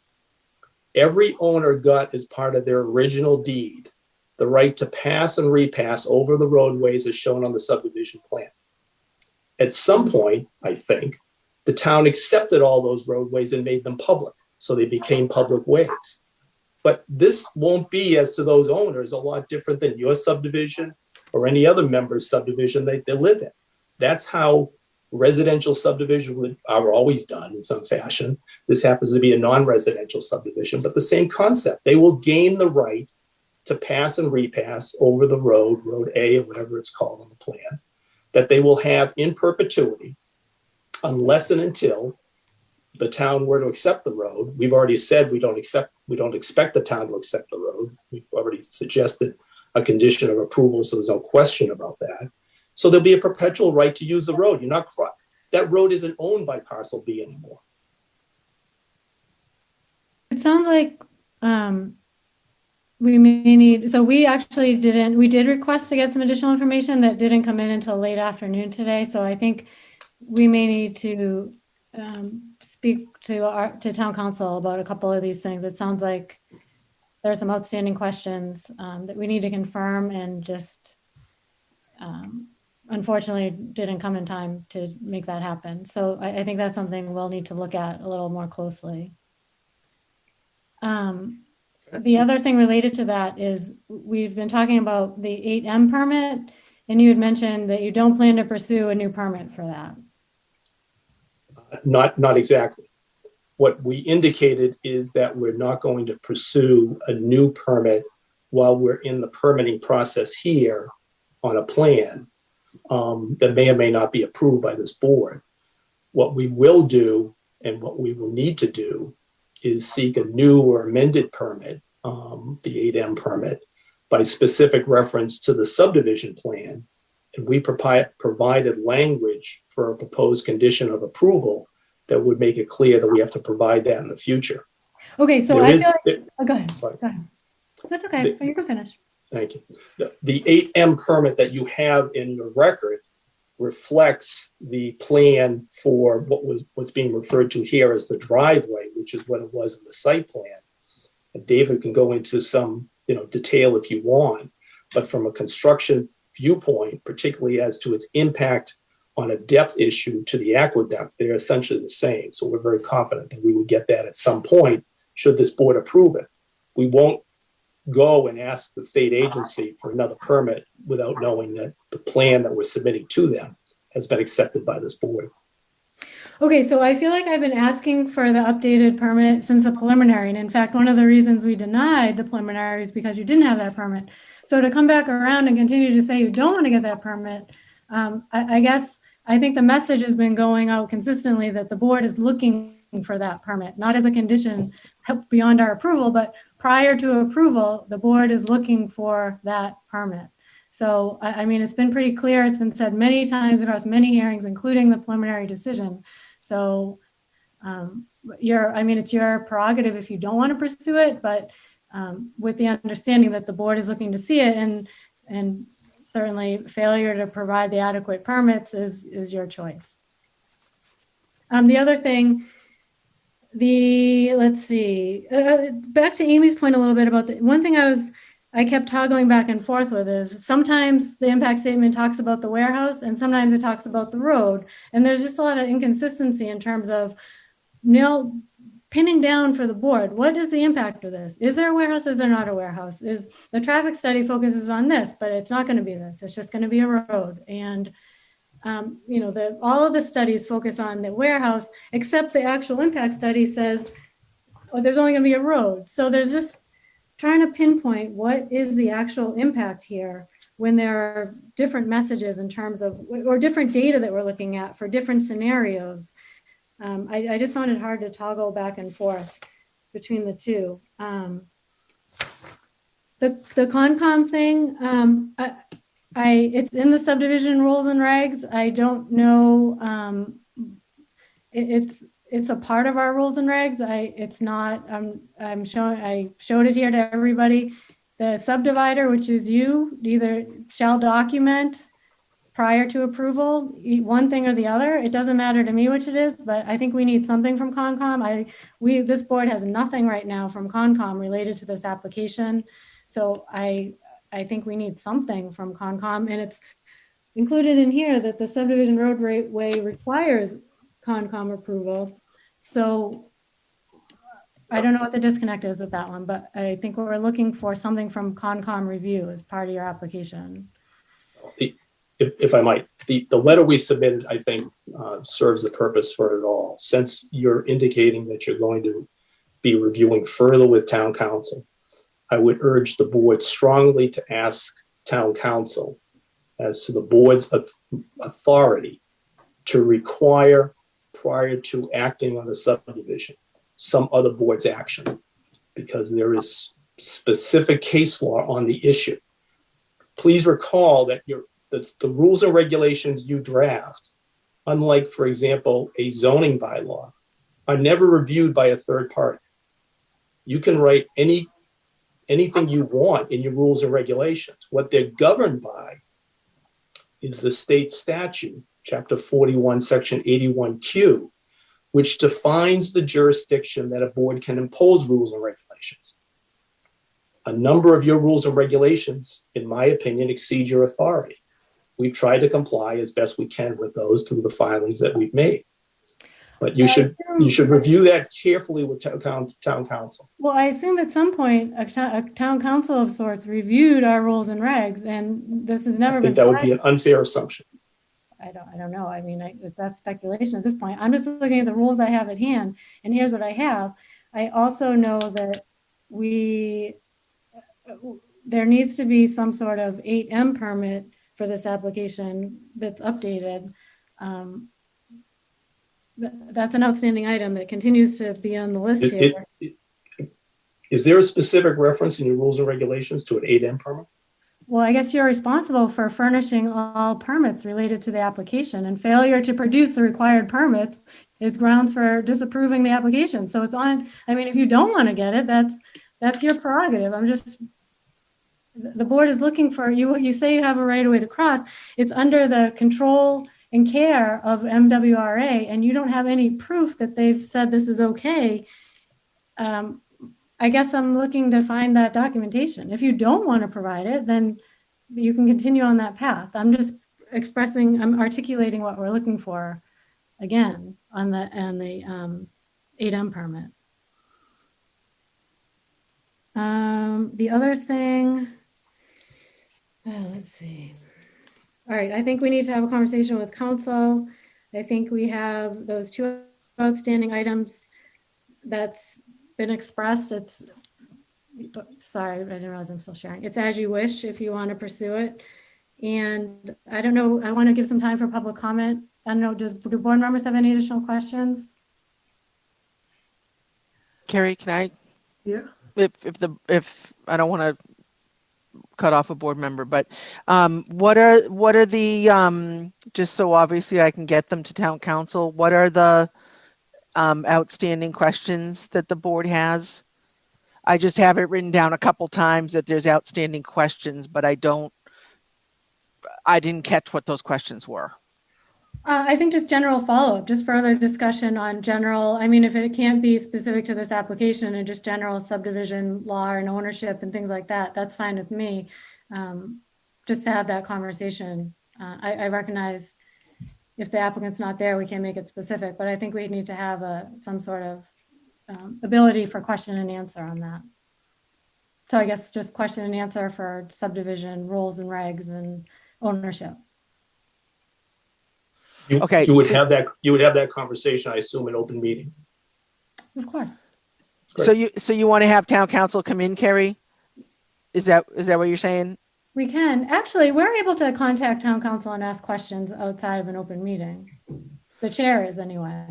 Well, yeah, I mean, you need to discuss, I mean, typically the process is, the board needs to discuss what questions they have for town council, and then I have to, or any one of us as department heads, has to then provide those questions to the town administrator, and then he moves forward to send them to town council. Okay, it's not that I don't want to not meet. That's fine with me. It's just I don't want to elongate the process. We're coming up on a deadline. So if we have to schedule a meeting to then schedule another meeting, it just makes it a longer process.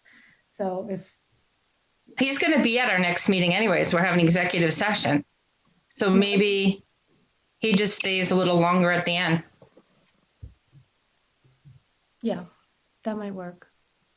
Carrie, have you read the memo from legal counsel?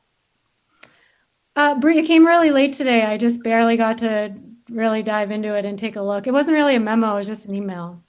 Yeah, he seems to go in depth and answers the questions. I don't know if you wanted to discuss that tonight or wait till the next. I was reading it now, so. Yeah, I don't think that we really, I actually have some comments about that general communication. So that's something that I probably don't want to bring up now. And I want to make sure, I think we have our bylaws to get to, and I want to make sure that we allow for public comment. So. Carrie, I also have to leave like around 9 o'clock, so. Yep. Right. Okay, and so Kathy has to leave. So I'm gonna open up for public comment to make sure if there's anybody that has anything to include for this particular hearing. If you want to raise your hand. Okay, first up here, I have Michael Burnswig. I'm going to allow you to talk here. Oops, did I get you? Oh, sorry, Michael, I'm going to have to promote you to panelist. You're on an old version. Okay, Michael. Oops, there you are. Hello. Hi there. Yeah, thanks for taking my call. Happy to be part of the process. Michael Burnswig, 4 Jenkins Drive here in Northborough. And I'd like to bring up a couple of points. I kind of feel like this is the road. I like to think of it as the road to nowhere. But, the bottom line, I want to bring up a couple of important points for the board to review. I'd like the board to take a look into, it seems that Attorney Donahue may well be violating the conflict of interest law. As a former town committee member, he may be in violation of the forever ban. And I think that's something that the board should take a look into. As a, a municipal employee, I believe he worked on behalf of the town to draft the master plan. And as a member of the master plan steering committee, he may very well have even written the paragraphs of the master plan that are quoted on page 3 of the impact statement submitted by the Gutierrez company that we've all been looking at here. The forever ban does prohibit former employees of the town, and that includes unpaid committee members from ever working on the same matter for anyone other than the town. The purpose of this restriction, very simply, is to bar former employees for selling to private interests their familiarity with the facts of particular matters that are of continuing concern to their former municipal employer. if Mr. Donahue in this case was directly involved with drafting the sections of the master plan to the industrial zone on Bartlett Street, or even suggested including the Gutierrez Company and the Crossroads development by the name in the master plan during his time as a committee member, he may now be giving the appearance of selling his knowledge and familiarity of the facts gained from his time on the master plan steering committee for a personal gain. So I think it's something the board should take a look into and, investigate and just see what the details are. Thank you. Thank you. I'm going to send you back over to attendee. Okay. Oh, shoot. Did I hang up on him? Nope. Okay. Kristen Wickstead. Kristen, you're on. Hi there. So my husband Jack and I are sharing the computer, so can he go after me? Is that okay, or does he have to call from a different? No, that's not a problem. Okay, thanks. So I just had a very basic question I didn't see Mr. Lopez on there, but I think he's attending, right? Yep. Am I allowed? I can ask him a question, right? My question is really just, why are you applying only for the subdivision and the road right now without providing the impact statement for a building, while at the same time appealing the decision about the building? If you're appealing the decision about the building, it makes me feel like you want to build the building. So it's very confusing, and I would just like to say why. Why are they doing it this way? Why do they keep saying that they don't have an impact statement for a building? It's just going to be a field. I guess that goes back to a question that I think several board members brought up, is what is the actual impact? Is the impact a true reflection of what's happening there? If everybody knows full well that you want to do a warehouse because it's in all of the other reports, or I assume if it's in all the other reports, that's what your plan is. So is there a reason why in the impact statement we don't state the obvious, I guess? Yeah. That's my question. Just, I would like to know why. So Israel, do you have an answer to that? Yes, I think we've discussed this previously on a number of occasions, and I'll just let Mark Donahue respond. I would actually appreciate it if you would answer the question. I'll answer it. It's your company. Well, if you work for the company, I understand Mr. Donahue is your lawyer and you would like him to be your voice, but I would really love to hear it from you. The subdivision plan, the subdivision plan provides an alternative means of development of land the Gutierrez Company has owned for an extended period of time. And in light of the disapproval by the planning board, we have to look at all options. So this becomes one of the options to look at. Okay. The subdivision actually, though, came before the denial, just as a matter of timeline. Preliminary did, not the definitive. All right, Kristen, do you have any other questions? No, I'll let Jack ask his question. Okay.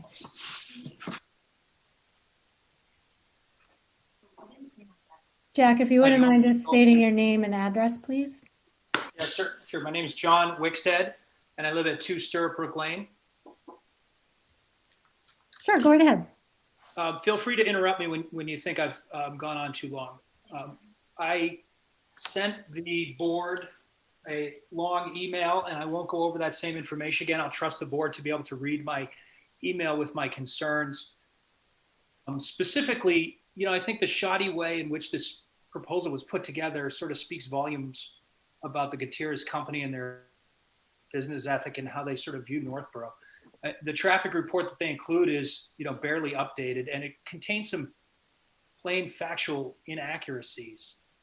The traffic report, if you look on the table, which looks at other developments upon Bartlett Street specifically excludes what they call, undefined properties, at which point when this traffic report was first done, the Amazon building and 301 Bartlett Street building were left entirely off the future impact of the traffic report. I don't see how you can do a traffic report and leave off the effect of 600,000 square feet of warehouse right up the road and the building right next door to you. That's not an appropriate traffic analysis. This thing was not updated to reflect the current conditions on Bartlett Street. And that's just, laziness. With regard to the VOC situation, I would just point out that this is in our groundwater protected zone. We have a lot which they are trying to develop and subdivide, which has an undefined VOC situation. Their own environmental engineer said tonight that this remains a recognized environmental concern.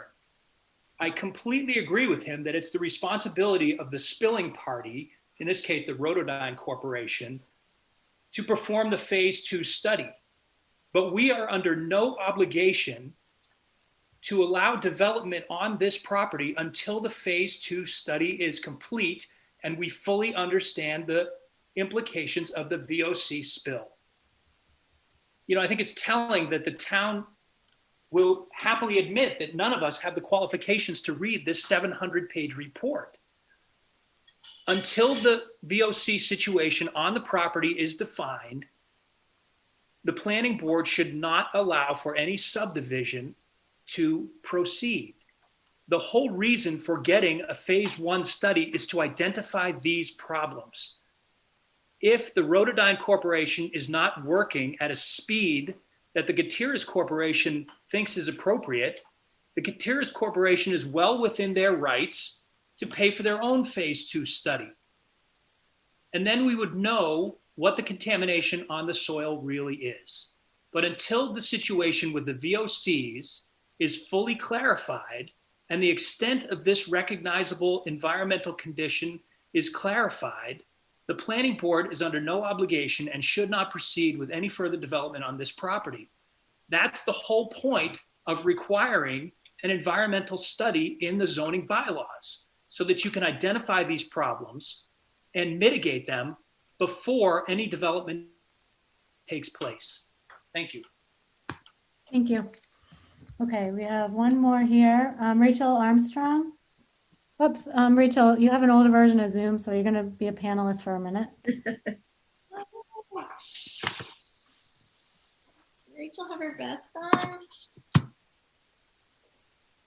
Okay, Kristen and Jack, you're still on the side. If you want to go back to disable talking. Let's see. I hope I didn't hang up on you. Nope. Rachel, did I lose you? Oh, I'm sorry. I think I lost Rachel.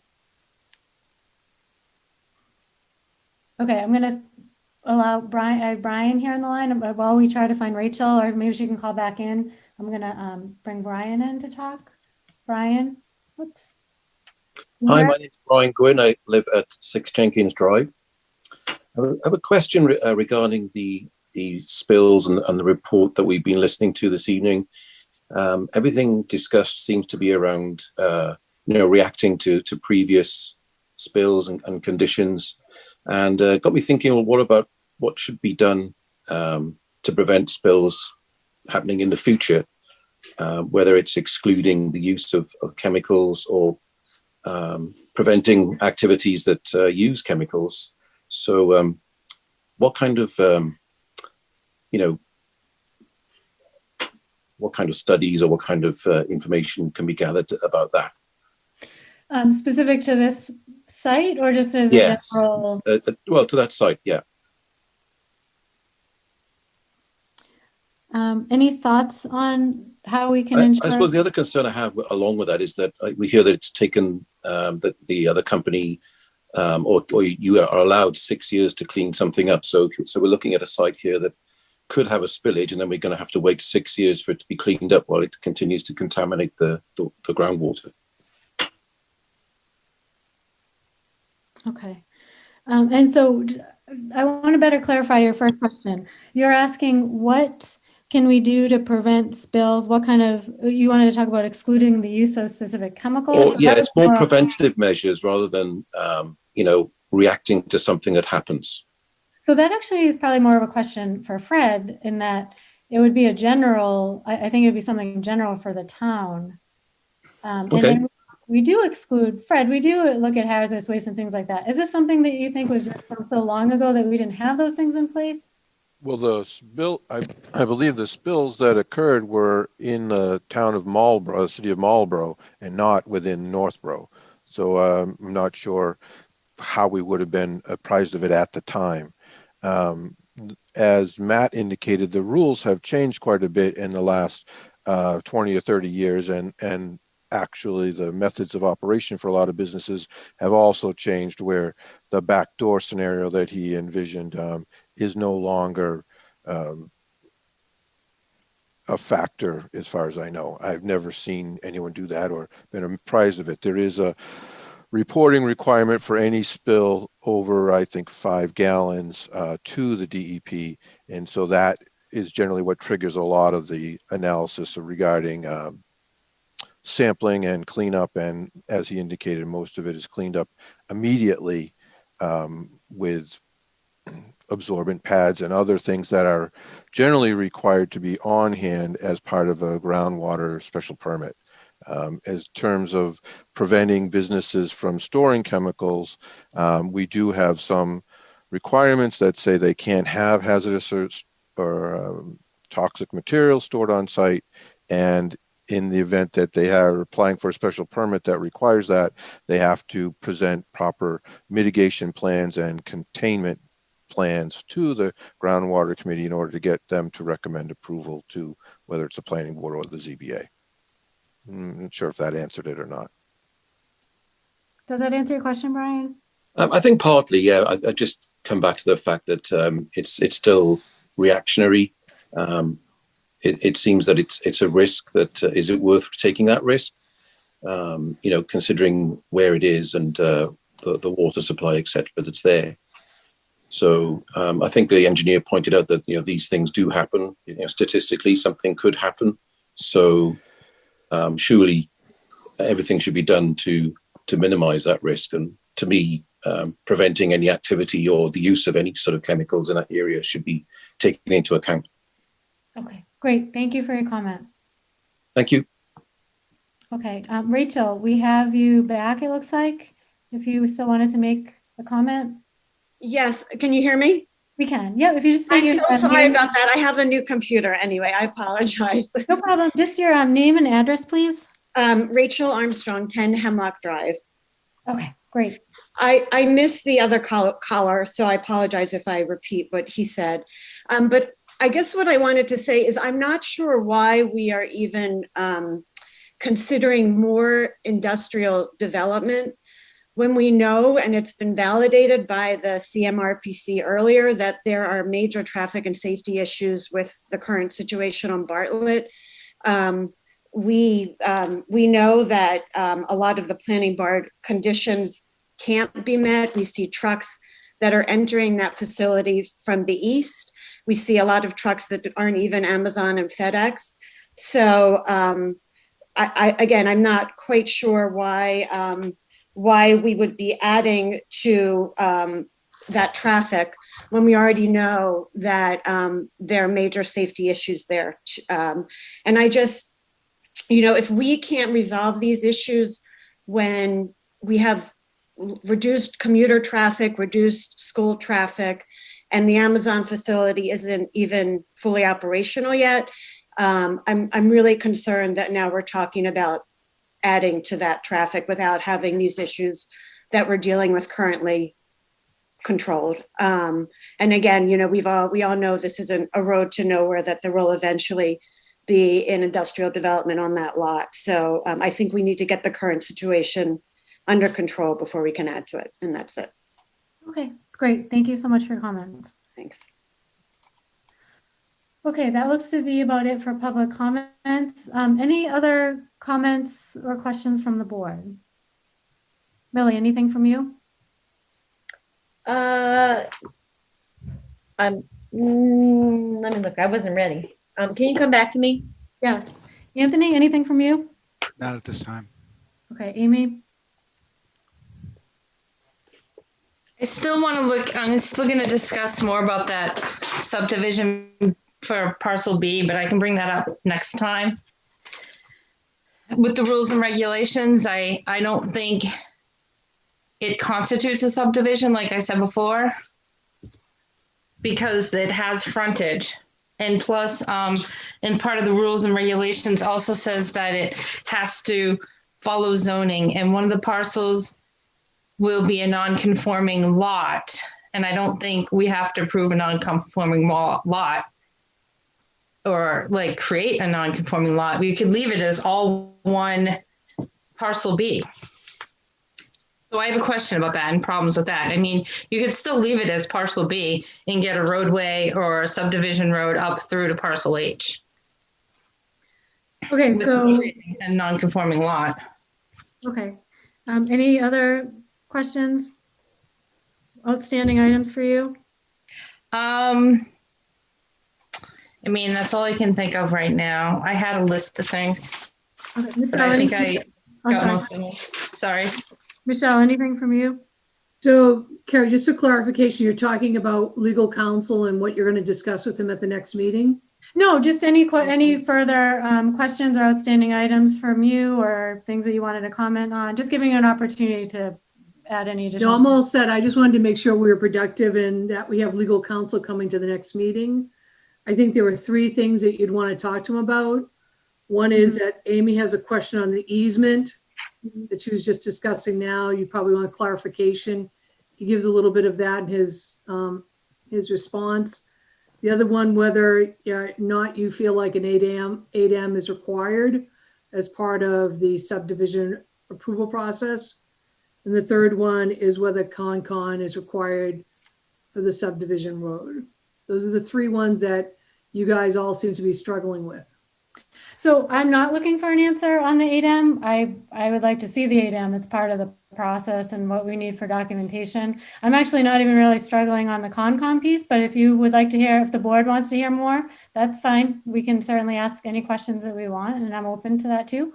I actually think we need Concon approval, and I think we need the 8M permit. The questions that I had for council were just really all related to ownership, whether or not, you know, how that carries through the title. Is it, you know, how do you know with an easement isn't exterminated if you can't track it to the current title? Any other questions about subdivision with frontage? And do we have to approve a non-conforming lot? There seem to be some questions around that. So Carrie, the reason I was saying that was only because legal counsel for the applicant is saying it's not necessary. So you can, I'm suggesting while your legal counsel's here, you can ask them to weigh in on it. So for the Concom one? The Concom and the 8M one. The 8M is required. They're saying they want to do it as a condition after the fact. Okay. But you want it ahead of time. We've been asking for it for quite some time, and I think we're looking to see it. And then he can also help clarify with Amy the easement. Yes. Yep. Great. Millie, coming back to you. Anything else from you? Yeah, well, I actually have some questions on the new plot plan that they submitted, but I don't know how to get that onto my computer to screen share, because I kind of have to refer to areas on the plot plan that I have questions on. Okay. Is that? Let's see. I will try to see. It's page 1 of the one that was dated from 2/5. Do we get that via email? No, I picked it up in town.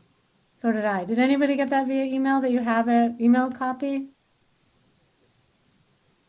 No? Okay. Copy's no longer on the line. We may have to hold that one. We're going to have to continue this anyway. Is that a question do you mind holding, Millie? No, I don't mind at all. I will see if I can figure out how to do that. Okay, I'm sorry. I just don't have, a lot of the materials weren't posted online, so I can't access them. It looks like all the old stuff still. And I picked it up at town hall too, so I never got the email. Okay. I will see if we can get it emailed and then try to figure out how to screen share, just questions on how they are looking at the divisions. Okay. Okay, then it sounds like I don't know I can't tell who's present for the applicant side. If you want to add anything, I guess we certainly do need to continue. We're obviously up against a deadline. I guess we'd have to continue to March 2nd. Does that give you adequate time to do what you need to do, or? It does. Okay. So do we want to continue the hearing to March 2nd at, oh, this is gonna be a bad one. It's gonna be a doozy.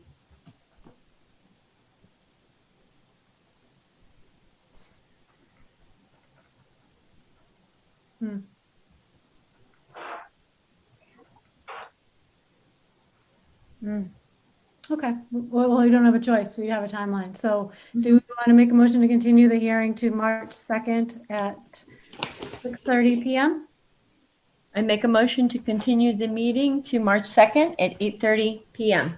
No, 6:30. No, 6:30. Oh, 6:30. Okay, I can't tell if everyone on the applicant side was still on the line. Did you hear everything that's outstanding? Yep. Okay. We did. Okay, so the motion on the table is to continue the hearing to March 2nd at 6:30. Is there a second? Second. Okay, so motion made and seconded to continue the hearing for the subdivision for 0 Bartlett Street to March 2nd at 6:30. All in favor, Millie? Aye. Michelle? Aye. Anthony? Aye. Amy? Aye. And carries an aye. Okay, great. So the hearing has been continued. Thank you. Thank you. Thanks. Thanks.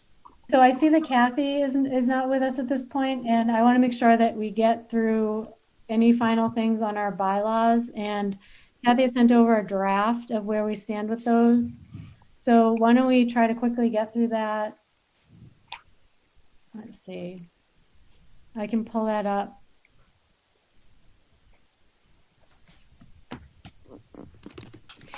Carrie, I'm wondering if you want to come to groundwater too. I don't know if you're around 4:30 on Thursday, since the bylaw they're going to be discussing is one that you put together. I'd be happy to if I'm invited. Fred, can I come? He actually just walked away, so I guess I'll have to bring it up again Okay. when he comes back. I'm just trying to find Kathy's bylaws. Sorry, gang. Oh, here we go. I actually had some changes with them, but I emailed it to her.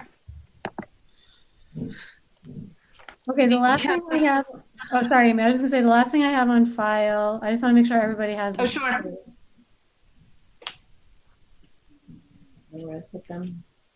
Here we go. Is this what everybody has? So it's from yesterday, I guess, is the last file I have.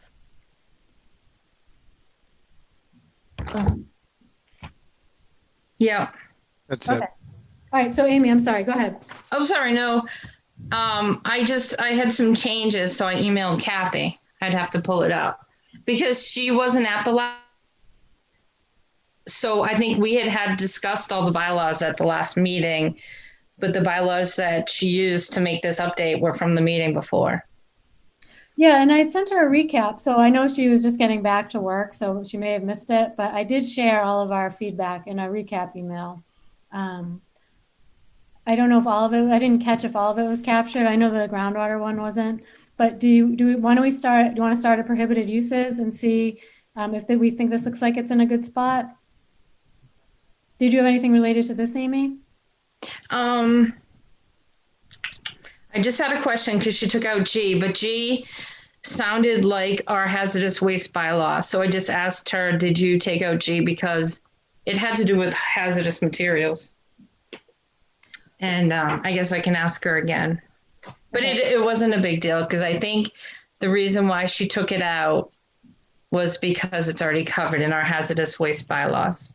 Okay, so 1 second. I just need to duplicate that file in order to type on it. I just want to capture our feedback, just to make it really easy and straightforward for Kathy.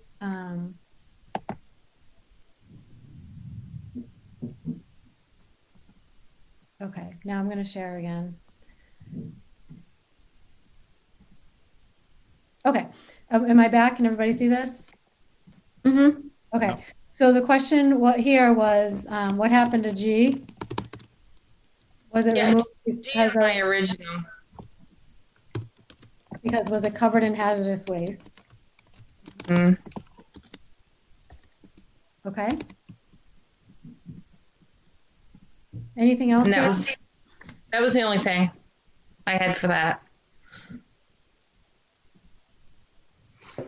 Okay. Did this bylaw look good to everybody else?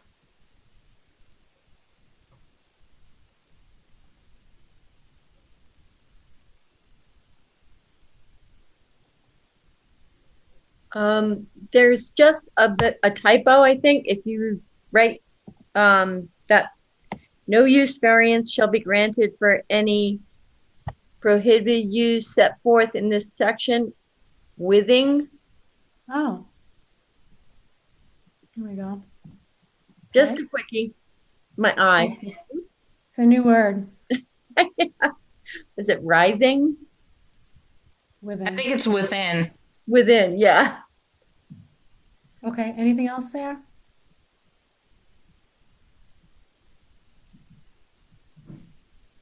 Okay.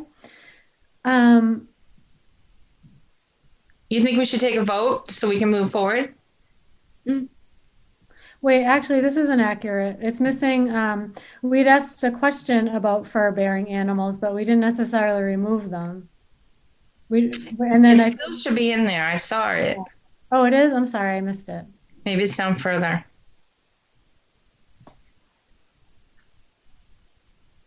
Oh, there it is. I'm sorry. Yep, got it.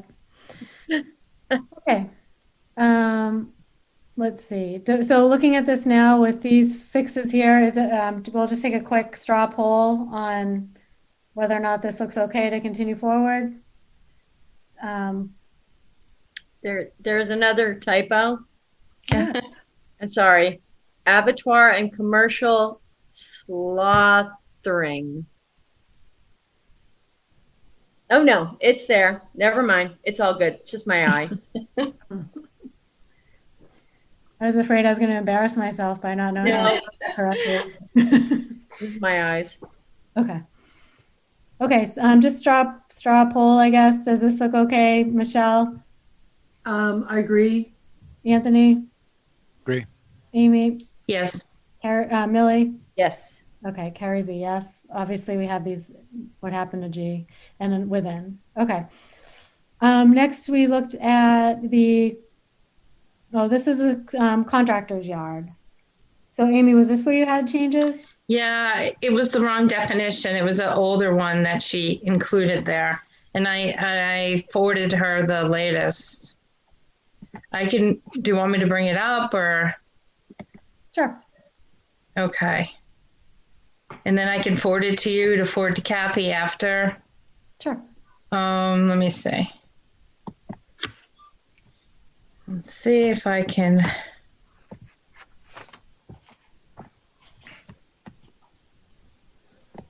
I just have to get the share screen button.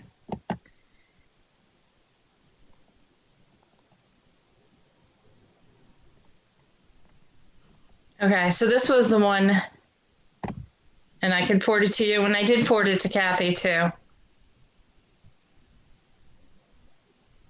This is the one we discussed last time. It's a contractor's yard, so it was called yards, including administrative offices and structures used by a builder, contractor, subcontractor, landscaper, tradesman, or similar business.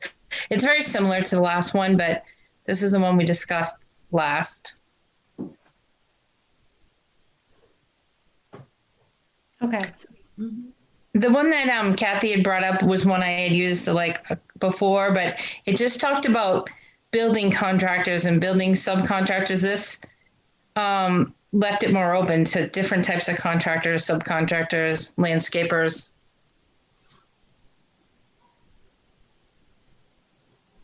Okay. And I had taken out the word disturbing because we have nothing what constitutes disturbing dust and non-disturbing dust. Mm-hmm. So, Okay, any additional comments on this one?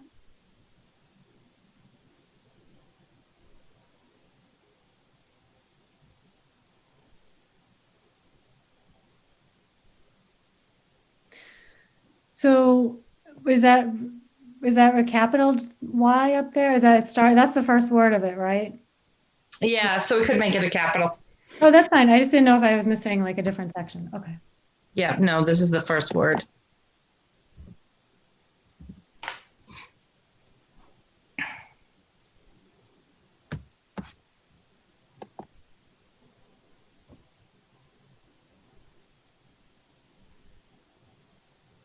Okay. All right, and I can, if everybody wants to vote on it, then I can email it to you to add. Sure. Okay. Straw poll on this one, Millie, I say go. Michelle, All set? Anthony, Yes. Amy. Yes. Okay, Carrie's all set. Okay, so do you want to stop sharing and I'll go back to the other document? Sure. Okay, so I'm going to note here, old version, whoops. Oh, I'm sorry, I'm not sharing my screen. You just see me intently looking and typing away. Sorry. Okay, let's see. Here it is. Old version, let's see, revised from the email.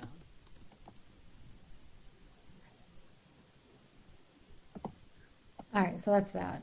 Next we have the accessory dwelling. So this one's pretty straightforward. We just flipped by permit to yes for RA and RB. There is no other component to this. Nope, there's not. Nope, because that's commercial. Okay, any further comments on this? Okay, straw polled, let it fly. Michelle? All set? Anthony? Yes. Amy? Yes. Millie? Yes. Okay, Carrie's all set. Okay, yep, that's right. Next we have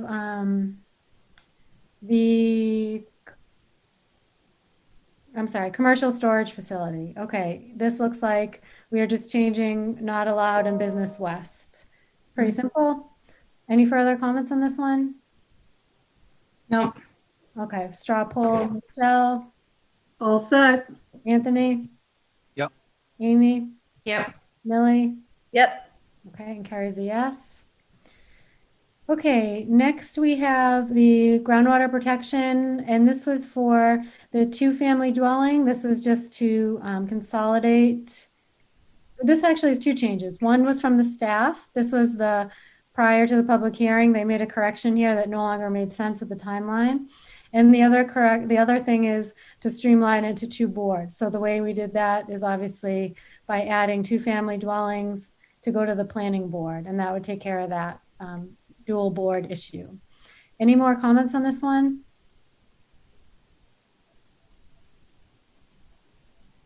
Okay, straw poll on this. I'll go backwards. Millie? All set? Amy? Yep. Anthony? Yes. Michelle? All set? And carries a yes. I don't know if Kathy wrote it in here. There was another question in groundwater about the code issue. There was something that referred to the wrong section, and that was apparently, we have the ability to fix that outside of the bylaw, outside of actually proposing it. This one, I had emailed to the board that this was the old version. I had emailed the revised version, and so I'm gonna actually have to pull that one up. Hold on a second.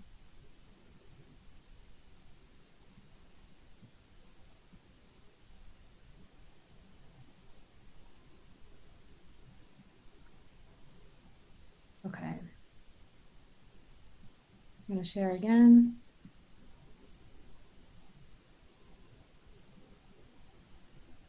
Oh geez, I don't know if I have the right one up now. Does this one say, I think I'm sharing the right one. Am I sharing the groundwater bylaw with you? Yep. Do you see in making its determination here? Yeah. Okay, good. I'm looking at the right one. Great. Yep. Okay, so this was just, Kathy had used the old one. I just sent her the new one. Basically, this reflects, we removed text out of the area about the town clerk and put it at the bottom. And the last time we talked, we decided to go with just making it simple, going with the direct version and calling it a day. Any further comments on this one? Okay, I'm gonna go for a straw poll. Millie? Yep, good. Okay, Amy? Yep. Anthony? Yes. Michelle? All said. Okey doke. Now, is Fred back? Yeah, Fred's right there. Fred, do you think Kerry can join the meeting on Thursday if we're going to talk about the bylaws since she brought it forward? Yeah, I mean, it's, I don't see why not. Would that have to go to Jason to invite her, or? The invitations haven't gone out yet, so I can talk to Jason tomorrow. Make sure it's okay. Are you going to be able to be there? Well, I have to find out. I haven't. I can tell you the reason why after. I don't want to say it online. That's fine. That's fine. I don't mean to put you on the spot. All right, so keep me posted. And I think I can make it if need be. Just keep me posted. Okay. Okay, let's see. Going back. Okay, now do you see red text up here, old version? Yep. Okay, great. Okay, next is, oh, here it is. Kathy did include it. So the article was not needed as correction to G has been made online in the town code. So we did not need that. All right, so what we're missing is craft brewery and then the non-conforming. So those are the two outliers that remain. So I guess we'll just wait for Kathy. I'd hope there's a placeholder in for them. Yeah, I think she said there are placeholders. It sounds like the deadline was this week, but it also sounds like Groundwater is even reviewing one anyway to provide feedback. So, Fred, you don't happen to know if she started either of these? The brewery? I don't know about the brewery, but I thought I saw something about the other one that you were mentioning. Yeah, I thought so, but I'd have to check and I'll have to do it afterwards. So I'll confirm with her in the morning and make sure she gets it to you, but I don't have anything in that I would consider final version that I could share. That's okay. I don't think I see anything else written there, so. It might have just been an update that she was still working on it. Okay, all right, no problem. Okay, then anything else for this? Amy, what do we have to do about the wholesale trade? Oh, I did email Kathy. Let me share it. I shared it at the last meeting and we discussed it.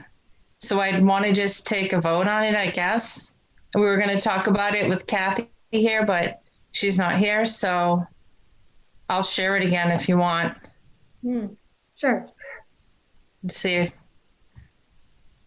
Gotta pull it up. Let me just open it first. Let me see. Close out some of my other ones.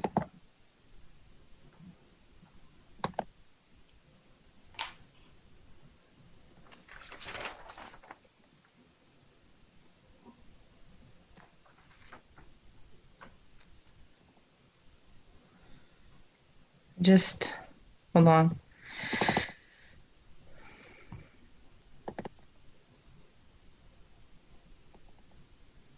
Hopefully I'm not sharing just yet. I'm trying to go through my phone to open it.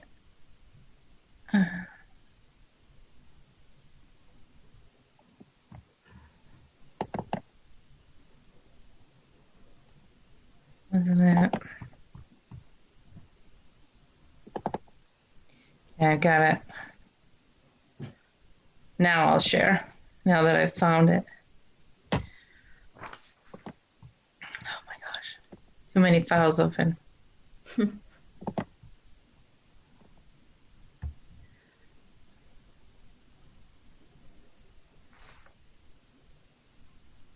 Seriously.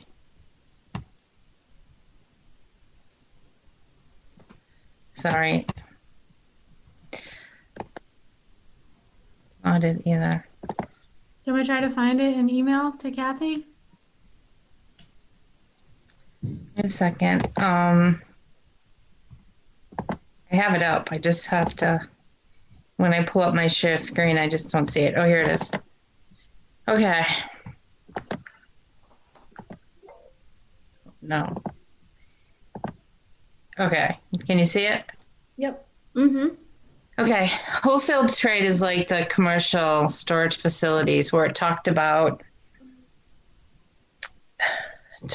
warehouses, distribution facilities. So I was taking it out of on Main Street and allowing it by special permit in highway business and industrial. But we were going to talk about it with Kathy tonight. So I'm wondering, I did email it to her. So maybe since there are 3 others or 2 others outstanding, she can, maybe Fred, maybe she can have a placeholder for it tonight. And then we can talk about it at the next meeting when we talk about the others. Either that or we just vote on it and just email her. So remind me, this is the one where it was basically saying you could have a warehouse on all the areas we just said we didn't really want a warehouse. Is that the Yeah, it's down at the bottom. The definition is a business for the sale of commodities and quantity for resale or further processing, including warehouse, outdoor storage, and distribution facilities. So since it's a warehouse and distribution facilities, Yeah. I was trying to take it out of off of Main Street. Well, does that have to be part of the definition? Because why don't we just take it out of the definition? I don't have to change the definition. I just have to change where it is in the chart, like where the use table. No, I think Millie's saying it as an alternate, can you change the definition? Because then you might have businesses that are non-compliant. If you change the zoning, it would seem easier just to change the definition.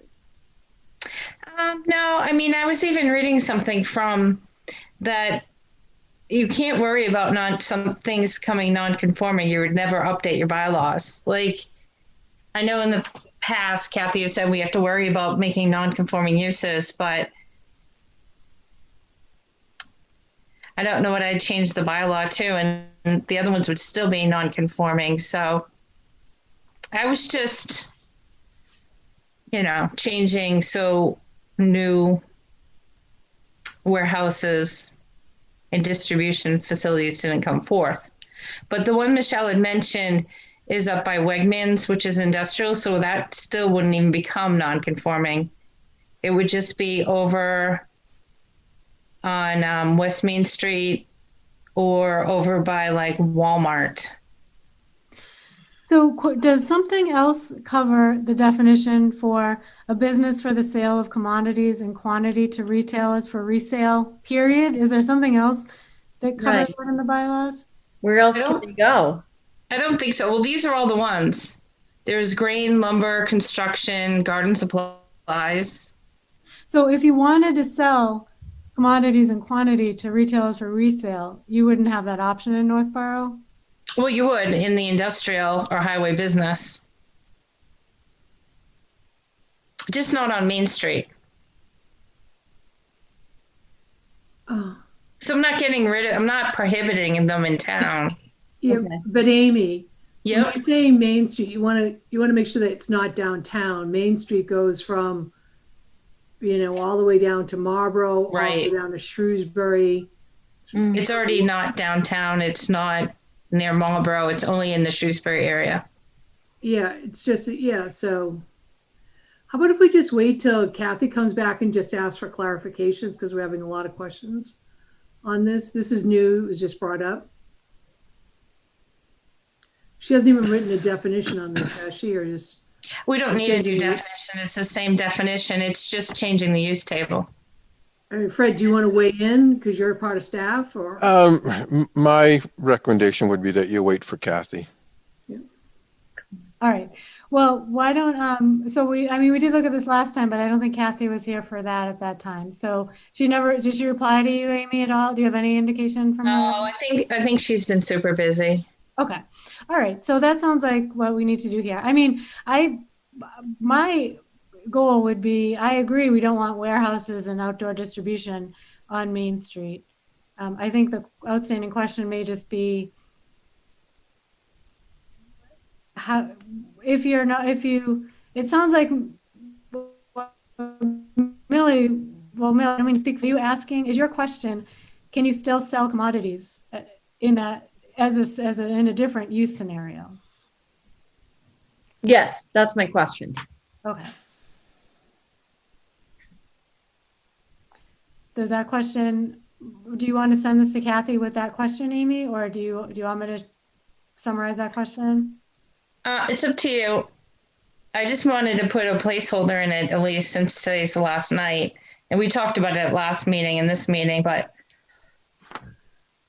Okay, so I am going to, at the end of this other document, I'll just add that in there so we don't forget it. Am I confused, or am I looking at the definition of being wholesale trade, which is a business for the sale of commodities in quantity to retailers for resale or for further processing, but under retail stores, it says they can do that in downtown business? Yeah, I mean, you could sell wholesale to other retailers as a retail store. That's confusing. Right. Well, I guess what are we thinking about for commodities? Right. But it's saying for the sale of commodities in quantity to retailers for retail. That's a little off. So I don't think you'd be a retail store doing that. No. So I would pick wholesale trade. I would picture it like Michelle set up by Wegmans. Would it be like someone who has like all the bricks and mulch and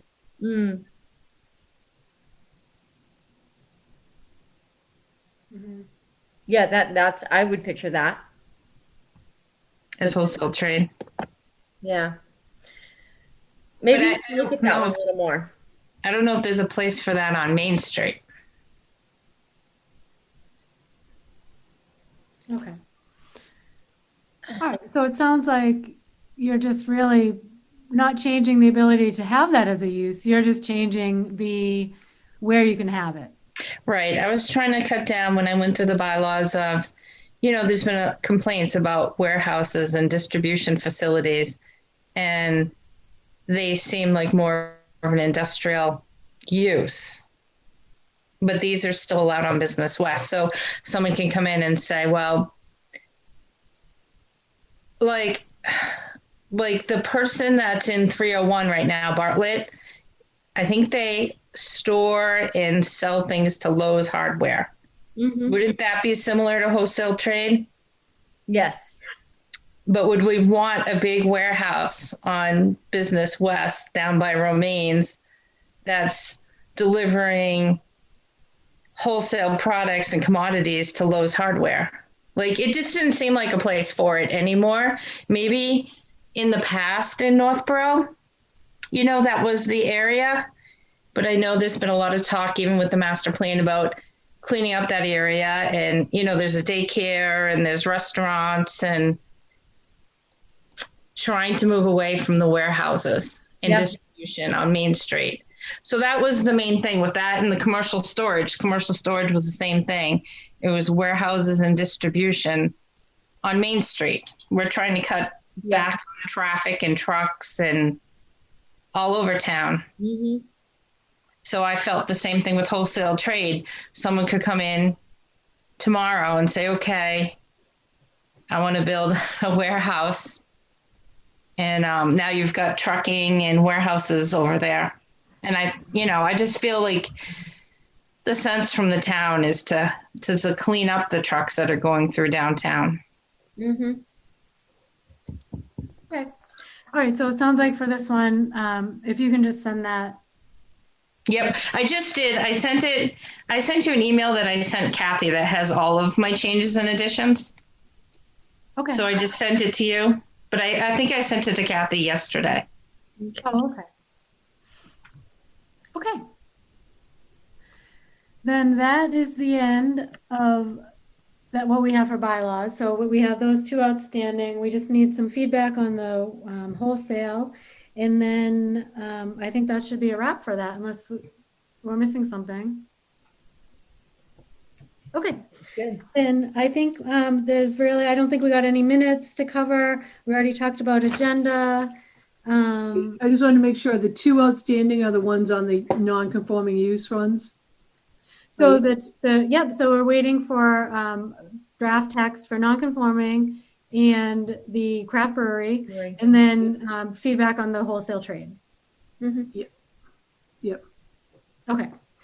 So got that, and then let's see. Agenda. It sounds like for the ZBA meeting that right now it doesn't involve a site plan, so we don't need to. So we don't need a technical review at this point. We don't have any minutes to look at, so I think that's it. Would anybody like to make a motion to adjourn? I'll make a motion to adjourn. Okay, second. Second. All in favor, Millie? Aye. Michelle? Aye. Anthony? Aye. Amy? Aye. And Carrie's an aye. Okay, great. Thanks, everybody. Have a good night. Good night. Fred.